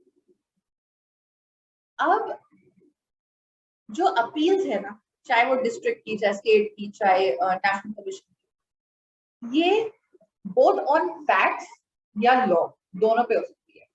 Appeal आप ये भी डाल सकते हो कि नहीं, फैक्ट्स ऑफ द केस को ठीक तरह से इंटरप्रेट नहीं किया गया, और ये भी डाल सकते हो कि ये तो लॉ पॉइंट पे अपील हो कि ये लॉ के अगेंस्ट है, कोई लॉ के प्रोविजन के अगेंस्ट है. तो ऑन फैक्ट और लॉ दोनों पे अपील हो सकती है. और अपील वही है, डिस्ट्रिक्ट की स्टेट में, स्टेट की नेशनल में, नेशनल की सुप्रीम. ठीक है, डिस्ट्रिक्ट कमीशन की अपील जाएगी स्टेट कमीशन, स्टेट कमीशन की नेशनल कमीशन, नेशनल कमीशन की सुप्रीम. अब मीडिएशन का एक पूरा प्रोविजन है. इसमें मीडिएशन स्टेट गवर्नमेंट एस्टैब्लिश करेगी. हर जो आपका डिस्ट्रिक्ट कमीशन या स्टेट कमीशन होगा उसमें एक मीडिएशन सेल होगा ही होगा, कंपल्सरीली होगा. और उसमें सेंट्रल गवर्नमेंट जो है वो नेशनल कमीशन पे आपका एक मीडिएशन सेल एस्टैब्लिश करेगी, शैल एस्टैब्लिश है, उस पर कोई डिस्कशन है ही नहीं. ठीक है. अब कंज्यूमर जो है वो मीडिएशन सेल, जो कंज्यूमर मीडिएशन सेल है वो एक तो वो रखेगा एम्पैनल्ड लिस्ट ऑफ मीडिएटर्स की, उसके पैनल पे कुछ लिस्ट ऑफ मीडिएटर्स रहेंगे, एक list of cases handled by the cell होगी, एक रिकॉर्ड ऑफ द प्रोसीडिंग्स होगा कि ये प्रोसीडिंग्स चल रही हैं, ये रिकॉर्ड्स हैं, ये सब मेंटेन किया जाएगा, और बाकी सारी जो इंफॉर्मेशन है वो भी मेंटेन की जाएगी. अब मीडिएशन में जो आपका हो गया, आपको कोर्ट ने रेफर कर दिया मीडिएशन के लिए, या आप खुद चलेगा मीडिएशन के लिए, और वहां पे आप दोनों की पार्टीज की बातचीत हुई, मीडिएटर ने थोड़ा सा आपको समझाया, आप दोनों के केसेस के फैक्ट्स को समझा. फैक्ट्स पे तो बहुत ज्यादा खैर बात होती नहीं है मीडिएशन, तो आप दोनों को समझाया, एक म्यूचुअल उस पे लाया, और उसके बाद आपका एक सेटलमेंट अग्रीमेंट बना आप दोनों की हामी पे. ठीक है. और अग्रीमेंट क्या करेंगे, अग्रीमेंट को वो राइटिंग में लेगा, आप दोनों के साइन कराएगा, और वही अग्रीमेंट को कोर्ट में भेज देगा, और कोर्ट उसी बेसिस पे अपना ऑर्डर सुना देगा. लेकिन अगर आपकी मीडिएशन फेल हो जाती है तो वो एक रिपोर्ट भेज देगा कि ये मीडिएशन फेल हो चुकी है, तो फिर आगे जो कमीशन है वो फिर से अपनी तरह से कोर्ट में ही हैंडल करेगा. देन मीडिएशन का पर्पस फेल हो जाएगा. अब हम आते हैं प्रोडक्ट लायबिलिटी. कल हमने प्रोडक्ट लायबिलिटी पढ़ा. प्रोडक्ट लायबिलिटी के डेफिनेशन में क्या था कि कोई भी प्रोडक्ट से जब आपको हार्म होता है, आपको हार्म, उस प्रोडक्ट को हार्म नहीं, आपको हार्म होता है, आपकी प्रॉपर्टी को हार्म होता है, तो कोई ना कोई तो लायबल होगा, तो वो प्रोडक्ट लायबिलिटी होती है, लायबिलिटी फॉर द हार्म होती है. अब प्रोडक्ट लायबिलिटी एक्शन जो है वो कौन ला सकता है? कंप्लेनेंट ला सकता है. कंप्लेनेंट आपको पता है कोई भी हो सकता है, कंज्यूमर के अलावा भी और कंप्लेनेंट स्टेट एडमिनिस्ट्रेशन में, चाहे वो कोई ऑर्गेनाइजेशन हो, चाहे वो स्टेट या सेंट्रल गवर्नमेंट हो, चाहे वो आपका कोई बेनिफिशियरी या यूजर हो, तो किसके अगेंस्ट ला सकता है? मैन्युफैक्चरर ऑफ प्रोडक्ट के अगेंस्ट, प्रोडक्ट बनाने वाला, मैन्युफैक्चरर ऑफ द प्रोडक्ट, और सर्विस प्रोवाइडर और सेलर। प्रोडक्ट तो सिर्फ बनाते नहीं है, प्रोडक्ट तो बेचे भी जाते हैं, तो और सेलर या ट्रेडर। किसके लिए? For any harm cause to him on account of the defective product, cause to him. हमने प्रोडक्ट लायबिलिटी एक चीज पढ़ी थी कि हार्म आपको हो, आपकी प्रॉपर्टी को हो, लेकिन प्रोडक्ट इटसेल्फ को ना हो, पहली बात। दूसरी बात, किसके अगेंस्ट लाया जा सकता है? मैन्युफैक्चरर के against, trader, seller, service provider, इनके अगेंस्ट लाया जा सकता है। तो इसमें जो प्रोडक्ट मैन्युफैक्चरर होगा ना, उसकी लायबिलिटी बनेगी if the product contains a manufacturing defect. आपने बनाया है, आपने मैन्युफैक्चर किया, उसमें डिफेक्ट है, तो लायबल कौन होगा? आप होगे। या डिजाइन डिफेक्ट, या there is a deviation from the manufacturing specifications. आपको कुछ स्पेसिफिक्स दिए गए थे कि आपको इस तरह से ये वाली इतने इंच बाय इतने इंच बाय इतने इंच का कुछ बनाना है, या इतने सेंटीमीटर इतने मिलीमीटर का कुछ बनाना है, इतना उसका कर्वेचर होना चाहिए, इसकी इतनी लेंथ होनी चाहिए, आपको ये बोला गया था और वो डिविएट कर रहा है, तो लायबल कौन होगा?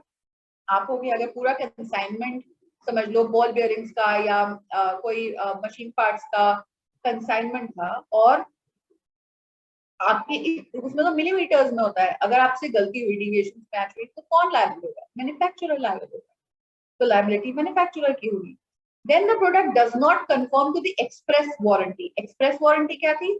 जो एक्सप्रेसली बोल के या दिखा के या विजिबल रिप्रेजेंटेशन से बोली गई है वारंटी की, नहीं हम वारंटी दे रहे हैं कि ये सही है, ये ऐसा ही होगा, उससे नहीं मिल रहा।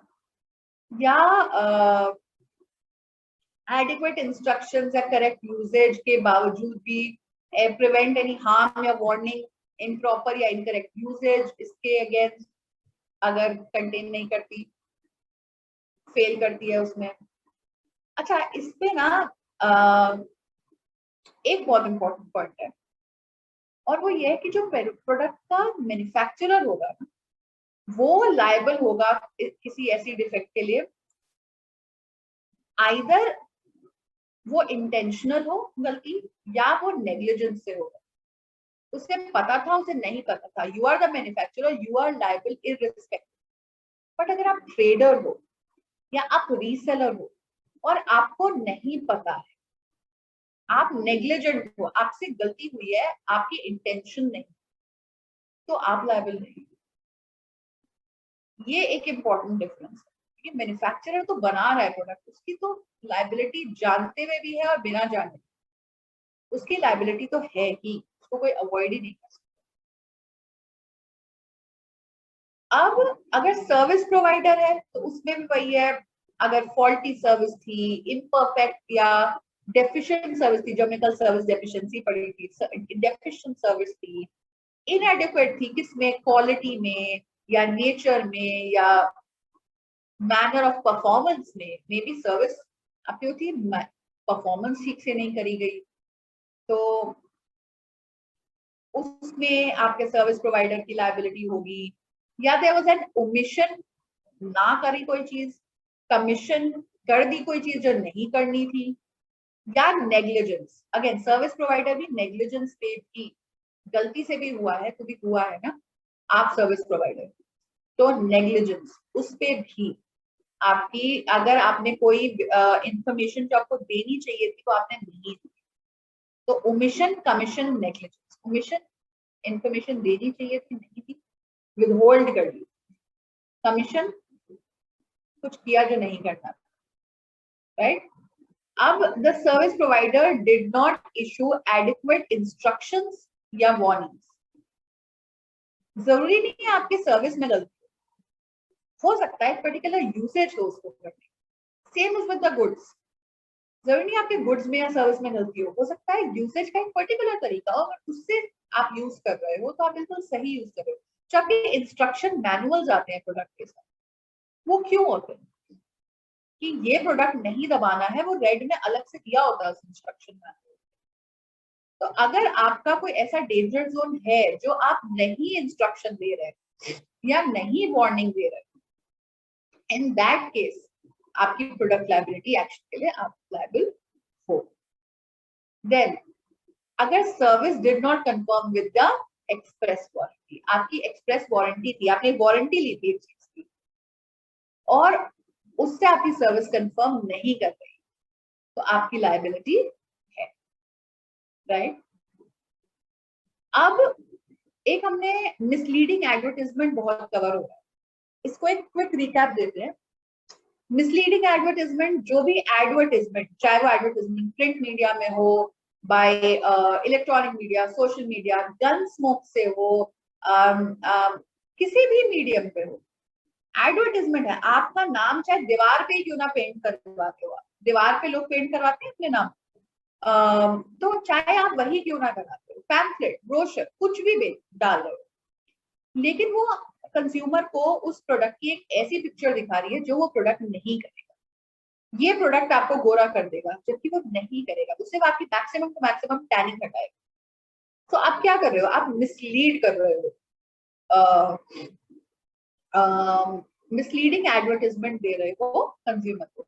इसका एक बहुत बड़ा example is fair and lovely. Fair and lovely generations ने इंडिया में यूज किया है एंड रातों रात it has become not fair and lovely but glow and lovely. Why? क्योंकि सडनली उस पे सोशल मीडिया आउटरीच तो हुआ ही, कंज्यूमर रातों रात अवेयर हो गया, कंज्यूमर रातों रात ज्यादा अवेयर हो गया और उनके अवेयरनेस को देखते हुए एक बिल्कुल चले चलाए नाम को बदल दिया गया। क्यों? इन्हीं रीजंस, क्योंकि वो गोरा नहीं करती है, वो टैनिंग मैक्स हटाती है, राइट। तो अगर आप एक फॉल्स या मिसलीडिंग एडवर्टाइजमेंट दे रहे हो तो आपको 2 साल तक की पनिशमेंट हो सकती है। तो if you are making the offence the first time, इसमें 2 तरह से पनिशमेंट दी हुई है। अगर आप फर्स्ट ऑफेंस कर रहे हो, पहली बार आपने कुछ ऐसा किया है, तो up to 2 years of jail या इम्प्रिजनमेंट, एंड है और नहीं है, पहले हमने पढ़ा था और, तो इट वाज पहले इट वाज आइदर जेल और फाइन। इसमें it is 2 years or up to 2 years of imprisonment and fine which may extend to 10 lakh rupees अगर आप मिसलीडिंग एडवर्टाइजमेंट दे रहे हो तो। अब अगर आप फिर भी आप एक हैबिचुअल ऑफेंडर बन गए हो, आप फर्स्ट पेनलाइजेशन के बाद भी नहीं माने and you are making subsequent offences, एक के बाद एक के बाद एक के बाद, तो एवरी सब्सिक्वेंट ऑफेंस पे आपकी जो इम्प्रिजनमेंट है वो अप टू हो जाती है 5 years एंड फाइन हो जाता है अप टू 50 लाख रुपीज। कितना एक्सपोनेंशियल बढ़ गया। और ये नहीं है कि हर बार, एक बार के बाद दूसरी बार के बाद दोबारा नहीं होगा ना, एवरी बार you are making, every time you are making an offence आपको सब्सिक्वेंटली बढ़ जाती है। तो अब एक ब्रीफ ये ले लेते हैं कि अगर आपको कंज्यूमर कंप्लेंट, पहली बात तो you do not need to be a lawyer to file a consumer. अगर आप एक कंज्यूमर हो, आप अपने आप भी फाइल कर सकते हैं। आपको अगर बहुत लीगल नॉलेज नहीं है, आप प्लेन पेपर पे भी अपनी कंज्यूमर कंप्लेंट फाइल कर सकते हैं। कुछ नहीं करना है, इसका ब्रीफ भी वही है जो हर केस का होता है। आपने कंज्यूमर, आप सबसे पहले इसको डिसाइड कैसे करोगे, एक ब्रीफ ले लेते हैं। इसको आप डिसाइड कैसे करोगे, आपको क्या केस डालना है, कहाँ केस डालना है, किस सेक्शन के अंदर केस डालना है, क्या आपको लिखना चाहिए, क्या आपको नहीं लिखना चाहिए। तो सबसे पहले जब आप कोई भी केस बना रहे हो, तो सबसे पहले तो आप ये देखोगे कि जुरिसडिक्शन किस कोर्ट की बन रही है, राइट।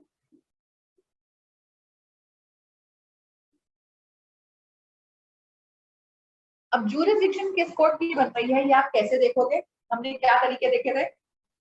सबसे पहले आप देखोगे कि ऑफेंस कहाँ कमिट हुआ।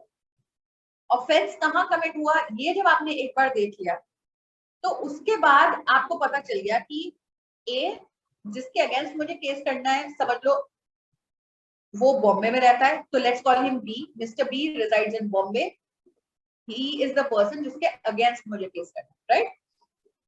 देन ऑफेंस कहाँ कमिट हुआ, कैलकाटा में। So offence cause of action कहाँ कमिट हुआ, Calcutta. Let's call cause of action C, Calcutta में हुआ।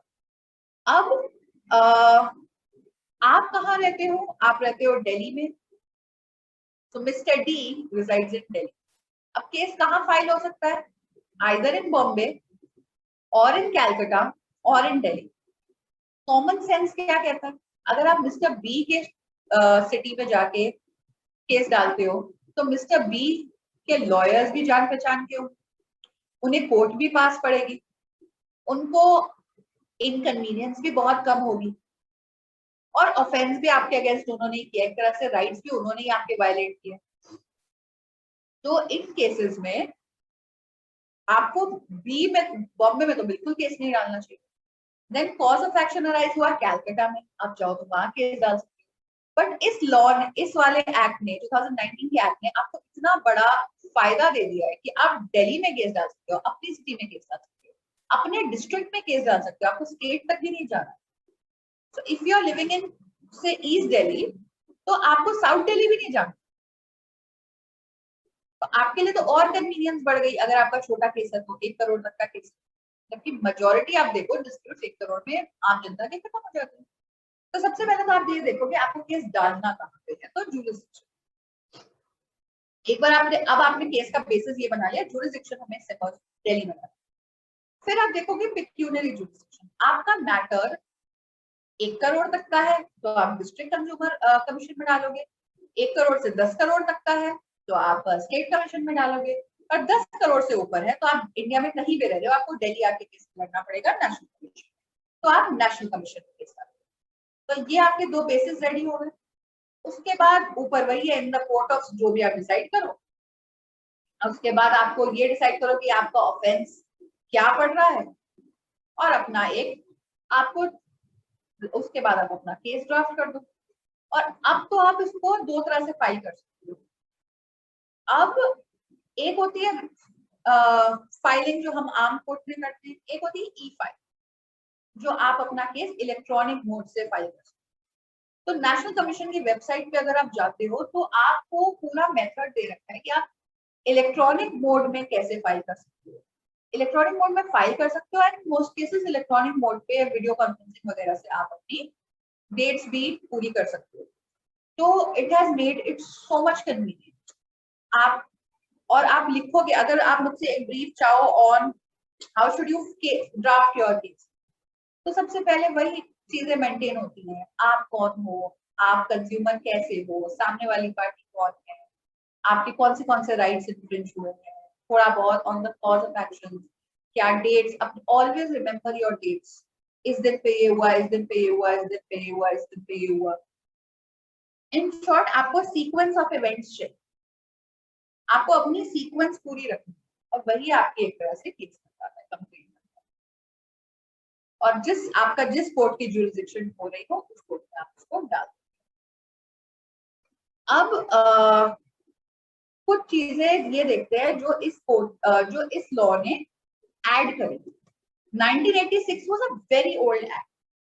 उस टाइम में, जो मैंने येस्टरडे भी बोला, कंज्यूमर अवेयर नहीं था, कंज्यूमर उतना ही कंज्यूम करता था जितना नीडेड था। It was a very need based economy in 1986.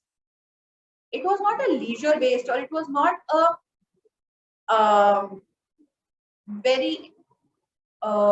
it was not a very open economy in the sense कि कंज्यूमर को सब चाहिए, पूरे राइट्स के साथ चाहिए, इस टाइम फ्रेम में चाहिए, अभी चाहिए, इंस्टेंटली चाहिए, वो नहीं था। तो और कंज्यूमर की कंजम्पशन कैपेसिटी भी कम। अगर नेशनल कमीशन में 1 करोड़ का मैटर जा रहा था तो उस टाइम के लिए सही था, but with the growing incomes and the growing consumption powers, 1 crore का मैटर कुछ भी नहीं रह गया आज के कंज्यूमर। तो इसने थोड़ा सा एक्सपैंड कर दिया है। पहले तो इसने न्यू एक्ट ने इलेक्ट्रॉनिक मोड को अंदर ले लिया है, ई कॉमर्स को अंदर ले लिया है, उसके बाद इलेक्ट्रॉनिक पेमेंट्स को अंदर ले लिया है, परव्यू में ले लिया है, उसके बाद जुरिसडिक्शन, पेक्यूनियरी जुरिसडिक्शन कोर्ट की बढ़ा दी है, ऐसे बहुत चेंजेस करे। तो सबसे पहले अगर हम देखें तो पेक्यूनियरी जुरिसडिक्शन, पहले डिस्ट्रिक्ट फोरम की जो पेक्यूनियरी जुरिसडिक्शन थी इस एक्ट से पहले, वो थी अप टू 20 lakhs। अब है up to 1 CR। State commission की जो पहले पिक्यूनरी जुरिसडिक्शन थी वो थी 20 लाख टू 1 करोड़, अब है 1 crore to 10 crore, huge jump. And national commission की जो अर्लियर एक्ट में आपकी पिक्यूनरी जुरिसडिक्शन थी वो थी अबव 1 करोड़, और अब कितनी है, above 10 crore. Up to 1 crore तो अब डिस्ट्रिक्ट कमीशन की jurisdiction. Just imagine. So earlier, district commission 20 lakhs, state commission 20 lakhs to 1 crore, national commission above 1 crore. अब district commission up to 1 crore, state commission 1 to 10 crores, and national commission above 10 crores. ये है आपकी pecuniary jurisdiction. अब हम आते हैं territorial jurisdiction. तो territorial jurisdiction में जहां पहले इट वाज ऑपोजिट पार्टी की जुरिसडिक्शन या कॉज ऑफ एक्शन की जुरिसडिक्शन, वहां अब आ गई है कंप्लेनेंट जहां रिजाइड करता है या बिजनेस करता है या पर्सनली वर्क्स फॉर गेन, वो जुरिसडिक्शन में ऐड कर दिया है। ये क्यों किया है? Because to enhance the to make it more beneficial for the consumer, to make it more accessible for the consumer, to make it more convenient for the consumer. Consumer convenience बढ़ाई गई है so that you can exercise more of your rights. Nothing stops you. Expense does not stop you. Travel does not stop you from exercising your rights. Consumer के benefit में और बढ़ा दिया है।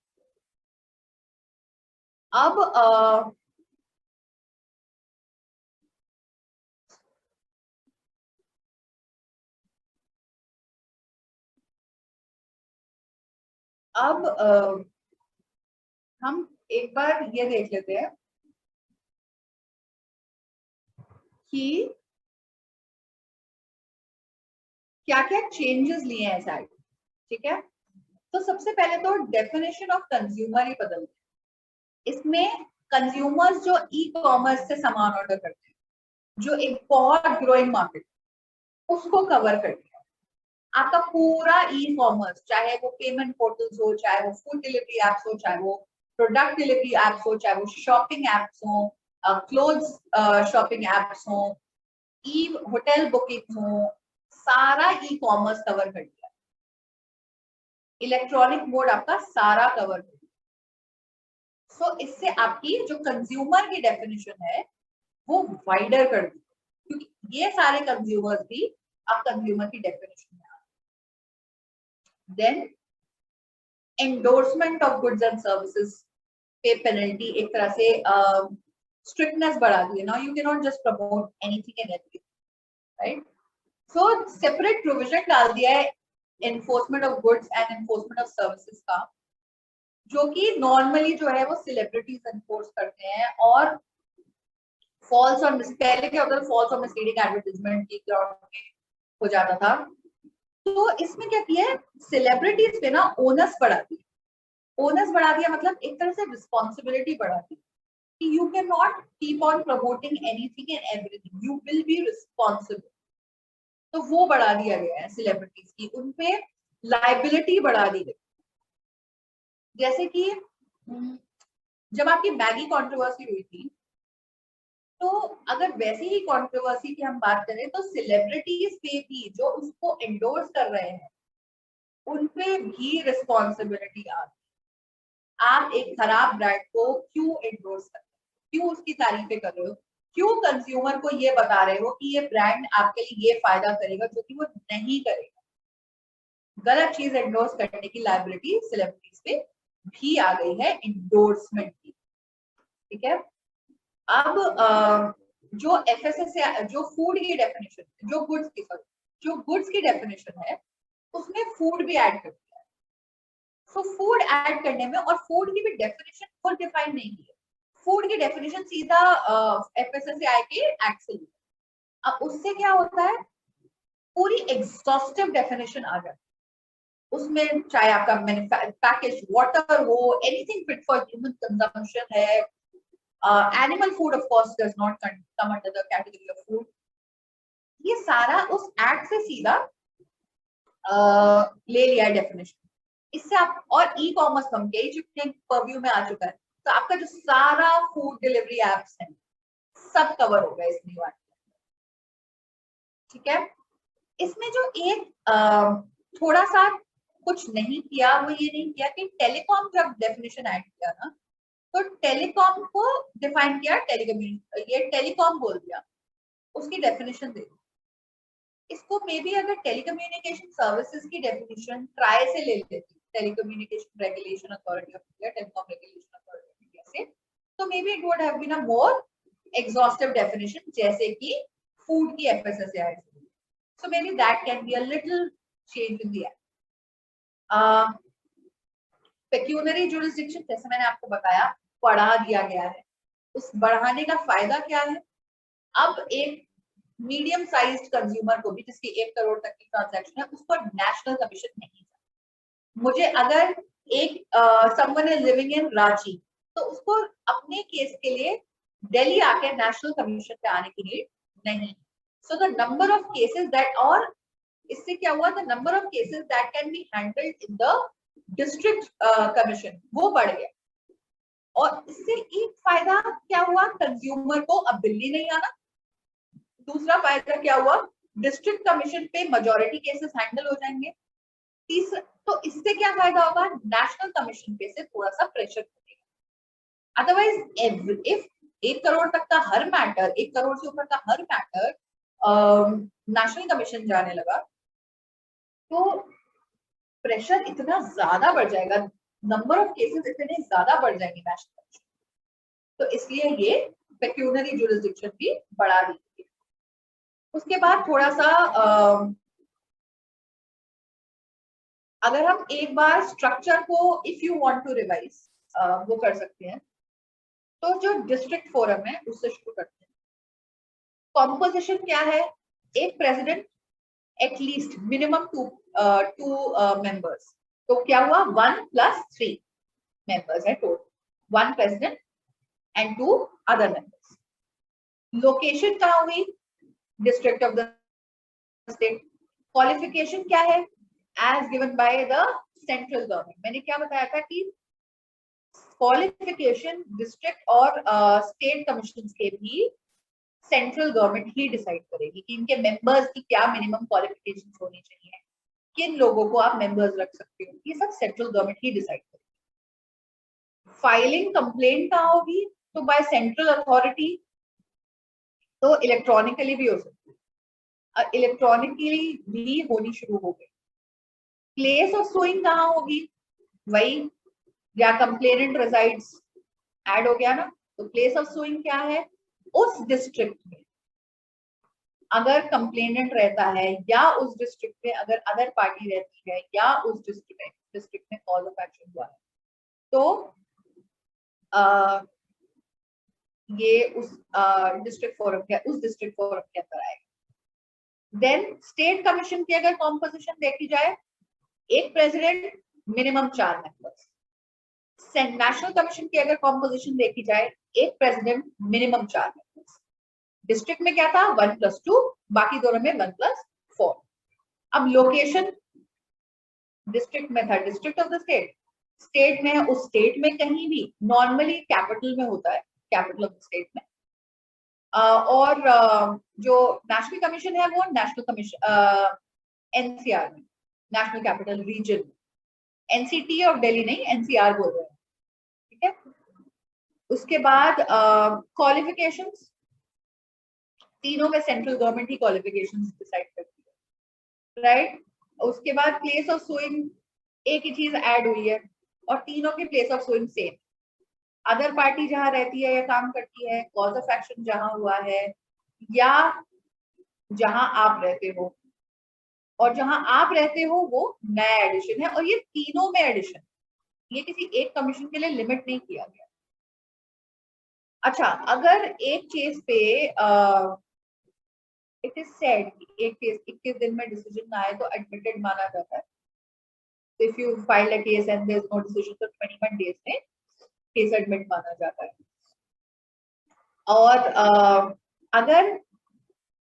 अगर ऑपोजिट पार्टी, अगर आपने केस डाला और ऑपोजिट पार्टी नहीं आती, तो केस एक्स पार्टी हो जाता है, जो हमने बताया था कि एक्स पार्टी मतलब बिना उस पार्टी के, अगर आप प्रेजेंट नहीं हो तो केस एक्स पार्टी डिसाइड हो जाता है। वैसे ही अगर कंप्लेनेंट कोर्ट में नहीं आता है तो क्या होगा? से अगर आप कंप्लेनेंट हो, आपने एक कंप्लेंट डाली और आप ही कोर्ट में दोबारा नहीं गए, तो क्या आपकी कोर्ट केस डिसमिस हो जाएगा? नहीं, आपका केस मेरिट्स पे डिसाइड हो जाएगा। आपकी जो कंप्लेंट थी उससे आपके मेरिट्स देखे जाएंगे, उसके फैक्ट्स वगैरह देखे जाएंगे और मेरिट्स पे केस डिसाइड किया जाएगा। कंज्यूमर का नुकसान नहीं किया जाएगा, ठीक है।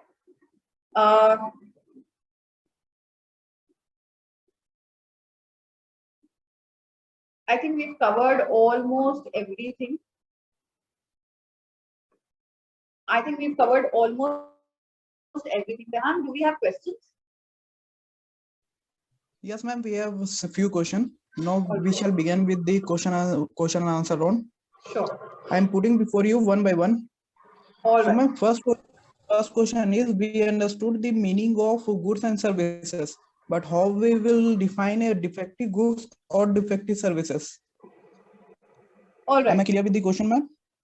Yes, you are clear with the question. हमने कल ये पूरा कवर किया था कि ये प्रॉपर डिफाइंड है इन द एक्ट कि what are defective goods and what are defective services. फिर भी if you want I can cover it again. तो एक चीज तो हम समझ गए थे कि गुड्स, फिजिकल जो भी गुड्स है आपका, गुड्स की डेफिनेशन में क्या था? मूवेबल प्रॉपर्टी पहली बात तो, और सर्विसेज तो हमें पता ही है, इंटैंजिबल सर्विसेज। अब गुड्स में डिफेक्ट का क्या मीनिंग होता है? Either the goods are faulty, खराब गुड्स है, या उनकी क्वालिटी में इश्यू है। क्वालिटी में या तो टोटली खराब हो गए, दे आर फॉल्टी गुड्स, या इनपरफेक्ट है, या उनमें कुछ कमी है, शॉर्ट कमिंग है। किस चीज में? क्वालिटी ऑफ द गुड्स में, क्वांटिटी ऑफ द गुड्स में। से क्वालिटी ऑफ द गुड्स हम समझ ही गए क्या लेवल ऑफ क्वालिटी है उसका। क्वांटिटी ऑफ द गुड्स में it can be may be मैंने 1 क्विंटल ऑफ राइस ऑर्डर किया और मुझे नहीं मिला, मुझे हाफ अ क्विंटल मिला, तो वो क्वांटिटी इशू हो गया। अगर इसको छोटे लेवल पे समझें तो मैंने एक प्रोडक्ट मार्केट से पैक्ड प्रोडक्ट उठाया जिसपे लिखा था नेट वेट 250 ग्राम्स और उसमें नेट वेट सिर्फ 200 ग्राम्स है, तो वो भी फॉल्टी हो गया, वो क्वांटिटी इशू हो गया। उसके बाद पोटेंसी, पोटेंसी मतलब ये चीज कितनी स्ट्रॉन्ग है, कितनी पोटेंट है। ये दवाइयों में बहुत यूज होती है पोटेंसी। तो अगर वो पोटेंसी को मैच नहीं कर रहा, 100 mg 5 mg लिखा है और 5 mg नहीं है, तो वो पोटेंसी की गलती है, वो उसको मैच नहीं कर रहा, तो वो भी डिफेक्टिव दवाई। प्योरिटी, प्योरिटी बहुत चीजों में देखी जाती है। आपकी प्योरिटी जैसे गोल्ड 24 कैरेट बोल के अगर 22 कैरेट बेचा तो प्योरिटी की इशू है, डिफेक्टिव हो गया, वो भी गुड्स खराब। और standard in relation to the goods, अगर उस गुड्स के लेके मार्केट में कोई स्टैंडर्ड है ऑलरेडी सेट, तो और वो उसको मैच नहीं कर रहा है, तो वो डिफेक्टिव गुड माना जाएगा। अब आते हैं हम सर्विसेज पे। सर्विसेज डिफेक्टिव नहीं होती, सर्विसेज डेफिशिएंट होती है। डेफिशिएंट मतलब सर्विसेज में खराबी तो हो ही नहीं सकती ना, क्योंकि सर्विस आप कैसे मापोगे कि ये चीज खराब है? मैंने आपको क्या सलाह दी या एक सीए ने आपके अकाउंट्स कैसे बनाए, ये हर एक का अलग तरीका है ना। तो ये सिर्फ डेफिशिएंट हो सकती है, इनमें कुछ कमी हो सकती है, खराब तो हो ही नहीं सकती। तो इनमें क्या है? या तो कोई गलती है, फॉल्ट है, या इम्परफेक्शन है, परफेक्ट नहीं रह गई वो चीज, थोड़ी कमी रह गई, या उसमें शॉर्टकमिंग है कोई, या इनएडिक्वेट है, जितनी देनी चाहिए थी वो सर्विस उससे थोड़ी कम दे दी, इनएडिक्वेसी रहेगी। अगेन इन द क्वालिटी, सिर्फ क्वालिटी हो सकती है ना, गुड सर्विसेज की क्वांटिटी तो हो ही नहीं सकती। क्वालिटी में कमी रह गई, या नेचर में, किस तरह की सर्विस देनी थी, क्या नेचर की सर्विस देनी थी, उसमें कमी रह गई, या मैनर ऑफ परफॉर्मेंस में कमी रह गई। आपको इस तरह नहीं देनी थी ये सर्विस, इस दूसरी तरीके से देनी थी, मैनर ऑफ परफॉर्मेंस में कोई कमी रह गई, तो इसको हम डेफिशिएंट सर्विसेज मानते हैं। और एनी एक्ट ऑफ नेग्लिजेंस और ओमिशन और कमीशन बाय अ पर्सन जिससे इंजरी या लॉस हो जाए, उसको भी हम डेफिशिएंट सर्विस कहते हैं। जैसे कि नेग्लिजेंस क्या हुआ? नहीं पता था, गलती हो गई, हमने ध्यान नहीं दिया। ओमिशन हुआ, हमने कुछ चीज नहीं करी। और कमीशन हुआ, मैंने जो कुछ चीज कर दी। अगर उससे उस सर्विस से किसी का लॉस हो जाता है या इंजरी हो जाती है कस्टमर को, तो वो एक डेफिशिएंट सर्विस मानी जाएगी। से अ डॉक्टर, एक डॉक्टर ने मेडिकल नेग्लिजेंस कर दी, से कैंची पेट में रह जाना इज मेडिकल नेग्लिजेंस, वो नेग्लिजेंस हो गया, उससे गलती से हुआ, उसने जानबूझ के नहीं की। एक होता है ओमिशन, उनको ऑपरेशन कर देना चाहिए था, उन्होंने नहीं किया, वो हुआ ओमिट कर दिया उन्होंने वो काम करते। और कमीशन, चीज दवाई से ठीक हो सकती थी, उन्होंने ऑपरेशन कर दिया। ये इससे कस्टमर को लॉस भी हुआ और कस्टमर को इंजरी भी हुई, तो ये डेफिशिएंट सर्विस होती है।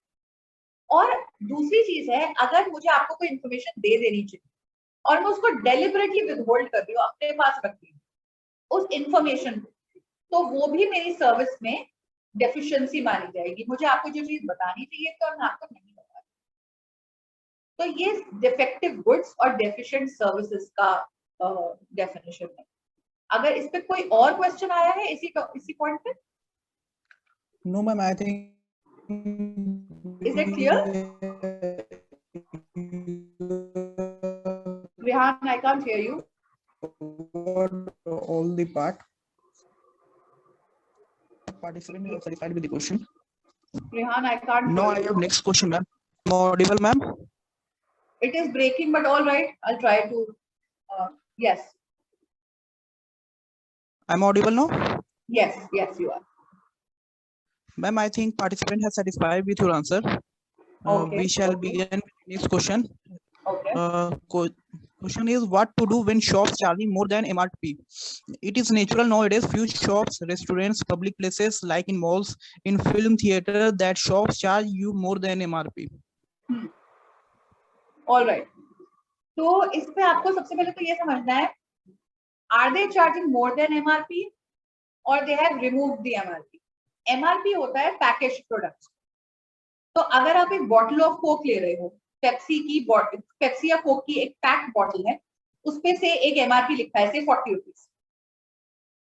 अगर आप वो खरीद रहे हो और वो शॉप आपको उससे ज्यादा चार्ज कर रही है, 45 रुपीज चार्ज करिए, 50 रुपीज चार्ज करिए, तो that is charging more than MRP। लेकिन जब हम नॉर्मली मॉल्स या मूवी हॉल्स या रेस्टोरेंट में जाते हैं, तो वो बहुत बार क्या करते हैं, उसी बॉटल को खोल के उसे ग्लास में डाल के आपको दे देते हैं या फाउंटेन पेप्सी दे देते हैं। तो वहां जहां वो बॉटल खुल गई और वो ग्लास में टर्न हो गई, तो वो उसके 40 की जगह आपसे 400 रुपीज भी ले सकते, क्योंकि अब वो चीज पैकेज्ड प्रोडक्ट नहीं रही, तो उसका कोई MRP भी नहीं था। दैट इज व्हाई वी सी कि नॉर्मली जो अच्छे रेस्टोरेंट है वो बिस्लरी सर्व ही नहीं करते, वो एवियन या कोई ऐसा ब्रांड सर्व करते जो इंडियन नहीं होता, या आपको ग्लास में डाल के सर्व करते, वो आपके सामने बॉटल रखते ही नहीं। ठीक है, तो इस पे अगर आप मुझसे पूछो ऐसे में आपको क्या करना चाहिए, तो अगर केस डालने में आओ तो आप केस भी डाल सकते हो, कंज्यूमर कोर्ट में जाके आप अपनी कंप्लेंट डाल सकते हो। पर प्रैक्टिकल तो यही होता है कि आप सबसे पहले तो you make that person aware कि आप ये गलत कर रहे हो, and I know it, read your label, know the fact. छोटी मोटी शॉप से तो there is no point of going up, लेकिन अगर you still want to go, तो आप सबसे पहले अगर प्रॉपर अथॉरिटी है तो एक नोटिस भेजिए। अगर उन्होंने वहीं आपका सॉल्व कर दिया तो आपको कोर्ट में जाने की नीड ही नहीं है, कमिश्नर में जाने की नीड नहीं है। अगर आपका सॉल्व नहीं किया गया तो वही है, राइटिंग में, आइदर इन राइटिंग या डिजिटल फॉर्मेट में, इलेक्ट्रॉनिक वे में अपनी कंप्लेंट बनाइए, ई-फाइल कीजिए और कंज्यूमर कोर्ट में पहुंच जाइए, और वहां जाके आप अपना केस प्रॉपर लड़िए। बट आई ऑलवेज, मतलब अगर वहां पे सॉल्व हो रहा है आपका प्रॉब्लम तो आप सॉल्व करवा लो। बहुत बार होता है, आई गो टू अ रेस्टोरेंट, वो लोग सर्विस चार्ज कर रहे होते हैं और बॉटल पे वाटर बॉटल लगी हुई होती है 100 रुपीज।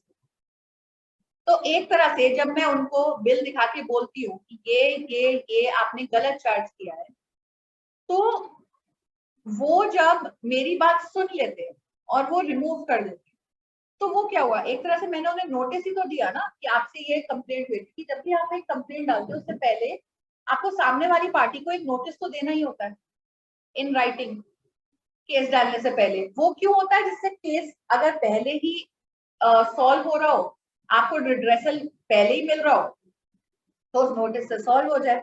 तो सिमिलरली आप एक नोटिस दीजिए। अब वो नोटिस आपने वहां बिल दिखा के दे दिया तो इट इज वेरी कन्वीनियंट। अगर आपने नहीं दिया तो आप इन राइटिंग सर्व कर दीजिए, और उसके बाद अगर वो स्टिल आपकी प्रॉब्लम नहीं एड्रेस करते तो आप अपना फोरम में डाल दीजिए। फोरम पे, क्योंकि एट द एंड आपको कहीं ना कहीं मीडिएशन की तरफ भेजेगा।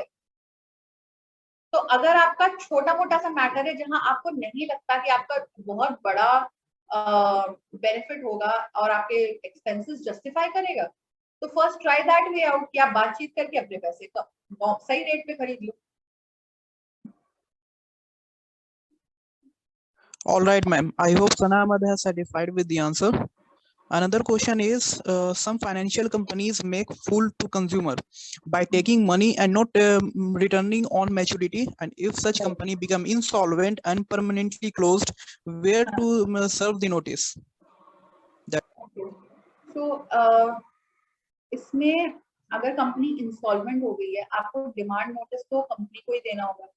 अगर इंसॉल्वेंसी में चली गई है तो उसका मैटर एनसीएलटी में चला गया, तो वो पूरा आपका फोरम ही एक तरह से बदल गया ना। आपको एनसीएलटी में अपने जो उनके लिए लिक्विडेटर अपॉइंट होगा उनकी वाइंडिंग अप के लिए, अगर वो एक प्रॉपर कंपनी थी और उनकी वाइंडिंग अप प्रोसेस, अगर वो एक फेक कंपनी थी जिसमें लोग पैसे लगा देते हैं और उनकी कोई बैकग्राउंड चेक नहीं करते, तो then you hardly have any relief. लेकिन अगर वो प्रॉपर कंपनी थी तो आपका सोल्यूशन आपको कंज्यूमर कोर्ट में ना मिलके एनसीएलटी में जाके मिलेगा, जहां उनकी इंसॉल्वेंसी प्रोसीडिंग चल रही होगी। वहां जब उनके क्लेम्स लगाए जाएंगे कि इनके ये लोग इनके क्रेडिटर्स हैं, इनको पैसे देने हैं, तो आपको अपना क्लेम डालना होगा कि मेरे पैसे भी देने हैं इसको। तो जब इनके एसेट्स आप बेच रहे हो और इनको जब आप इंसॉल्वेंसी प्रोसीडिंग जब इनकी चल रही है, तो उसके बाद उनके एसेट्स वाइंड अप होंगे, बेचे जाएंगे और उनका पैसा रिकवर किया जाएगा। तो उसमें आपको अपना क्लेम डालना होता है कि मैं भी एक क्रेडिटर हूँ, मुझे भी पैसे देने, ये मेरे को भी इतने पैसे ओ करते हैं। लेकिन मोस्ट केसेस में क्या होता है, लोग देखते ही नहीं है किसी भी कोई अच्छी स्कीम बताता है, फाइनेंशियल कंपनी को पैसे दे देते हैं। अगर क्रू कंपनी है तो आपकी डिटेल्स ऑफ द केस पे ज्यादा आंसर डिपेंड करेगा। All right, ma'am. Ma'am, we have last question, factual based question. Earlier, I have purchased a car on exchange offer from Hyundai, and company denied to show the exchange offer on a bill. What can I do as a consumer? Sorry, could you repeat that? Sure, ma'am. Earlier, I have purchased a car on exchange offer from Hyundai, and company denied to show exchange offer on a bill. What can I do as a consumer? Company denied to show exchange offer On a bill. On a bill. All right. Right, ma'am. So you have nothing in writing in that, right? They just didn't show that it's an exchange offer. So write that entire story. अगर आप look, basis क्या है, इसको break करते हैं, ठीक है? क्या आपने कोई चीज बाय करी? कंसिडरेशन ही चाहिए ना। जब हमने कंज्यूमर को डिफाइन किया था तो हमने कंज्यूमर के लिए डेफिनेशन में क्या बोला था? Buys any goods for consideration. Consideration पे हमने ये तो नहीं बोला था कि आपको कैश कंसिडरेशन ही देना। जब आपने अपनी कार पे एक्सचेंज ऑफर दिया तो वो भी एक कंसिडरेशन हो गई, तो आप कंज्यूमर तो हो। उसके बाद आपने प्रोडक्ट खरीदा। प्रोडक्ट क्या खरीदा आपने? कार खरीदी। कार खरीदी, उसमें आपका डिस्प्यूट क्या है कि वो बिल पे उन्होंने नहीं लिखा कि ये एक्सचेंज ऑफर में मिली है। तो आप अपना जो कंप्लेंट डालोगे उसमें ये लिखो, उसमें उस बिल पे ये मेंशन ना होने से आपको जो लॉस हो रहा है, you have to make good that loss ना। You have to tell me कि एक्सचेंज ऑफर अगर बिल पे नहीं लिखा है तो उससे आपका क्या नुकसान होगा। वही नुकसान आप कोर्ट को बताओगे। सबसे पहले तो इसका बेस्ट तरीका तो यही है, सबसे पहले एक लीगल नोटिस बनाइए और जो भी आपकी एजेंसी है जहां से आपने हुंडई की जो एजेंसी से आपने भेजी है उनको डाल दीजिए, लीगल नोटिस सेंड करवाइए ऑफिशियली। उस लीगल नोटिस से most probably, because Hyundai is a big company और उनको अपना रेपुटेशन का इशू होगा, तो वो आपको कोर्ट तक जाने को ही नहीं बोलेंगे। जो भी आपकी डिमांड है as a consumer, it's a legitimate demand, तो वो आपको आपकी लेजिटिमेट डिमांड पहले ही सॉल्व कर देंगे. इफ नॉट आपकी वैल्यू ऑफ प्रोडक्ट कार है तो 1 करोड़ से ऊपर तो हो ही नहीं सकती ना. तो आप अपने डिस्ट्रिक्ट फोरम में केस डाल दो और उसमें बता दो कि मेरी स्टार्ट फ्रॉम पॉइंट ए, आपने गाड़ी खरीदने के लिए जो आपने अपना फर्स्ट चीज करी वहां से अपनी स्टोरी शुरू करो और आपका पूरा अपना केस बनाओ और कंज्यूमर फोरम में डाल दो. यू कैन कंज्यूमर फोरम में यू लुक अराउंड यू और आप कोई भी केस डाल सकते हो. अगर आप एक जगह रह रहे हो, मे बी एक सोसाइटी में रह रहे हो, आप RWA को भी पैसे तो दे रहे हो, तो कंज्यूमर तो आप और वो आपको सर्विस दे रही है तो कंज्यूमर तो आप उसके भी हो गए. अगर आप एक रेस्टोरेंट में खाना खाने गए हो, कंज्यूमर आप उसके भी हो गए. आपने कार खरीदी तो कंज्यूमर आप उस शोरूम के, उस कंपनी के भी हो गए. आप यू लुक अराउंड योरसेल्फ और आप हर जगह एक कंज्यूमर, तो वो सारा आपका केस कंज्यूमर फोरम में ही जाएगा. पर ये जो आपके बिल्कुल स्पेसिफिक क्वेश्चंस है कि ये कार का बिल, तो उसमें तो बेसिक ये है, फर्स्ट स्टेप नोटिस डाल दीजिए. सेकंड स्टेप अगर नोटिस से नहीं मिलता सोल्यूशन तो केस डालिए. But specific answers will relate to the facts of the case. उसको बिना फैक्ट्स पढ़े मैं आपको एग्जैक्ट आंसर तो नहीं दे पाऊंगी. All right, ma'am. I think you have covered most of the part that participant has raised the question. All right. Anything else? All right. No, ma'am. All right. Are all I the requested the participants? participant to put the question on the chat box if we are missing something else. Yes, please ask them if they have any questions. I'm happy to. And the ones I've answered, do they have any further questions or have they given the facts of their case so that I can answer them further? All right.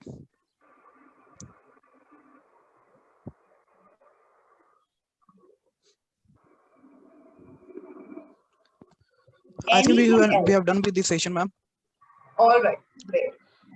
Ma'am, finally, we can conclude the two-day workshop. Thank you, ma'am, for being with us both the days. You have well justified with the participant and been explored the CPA provision and legal proceedings, including filing, jurisdiction, review power, and intervention with Limitation Act and Civil Procedure Code as well. On behalf of Being Logical and JSR Journal, I wish all the best to the participant for the future endeavors. Have a great journey, ma'am. Thank you for being with us. Thank you. Thank you, ma'am. Thank you.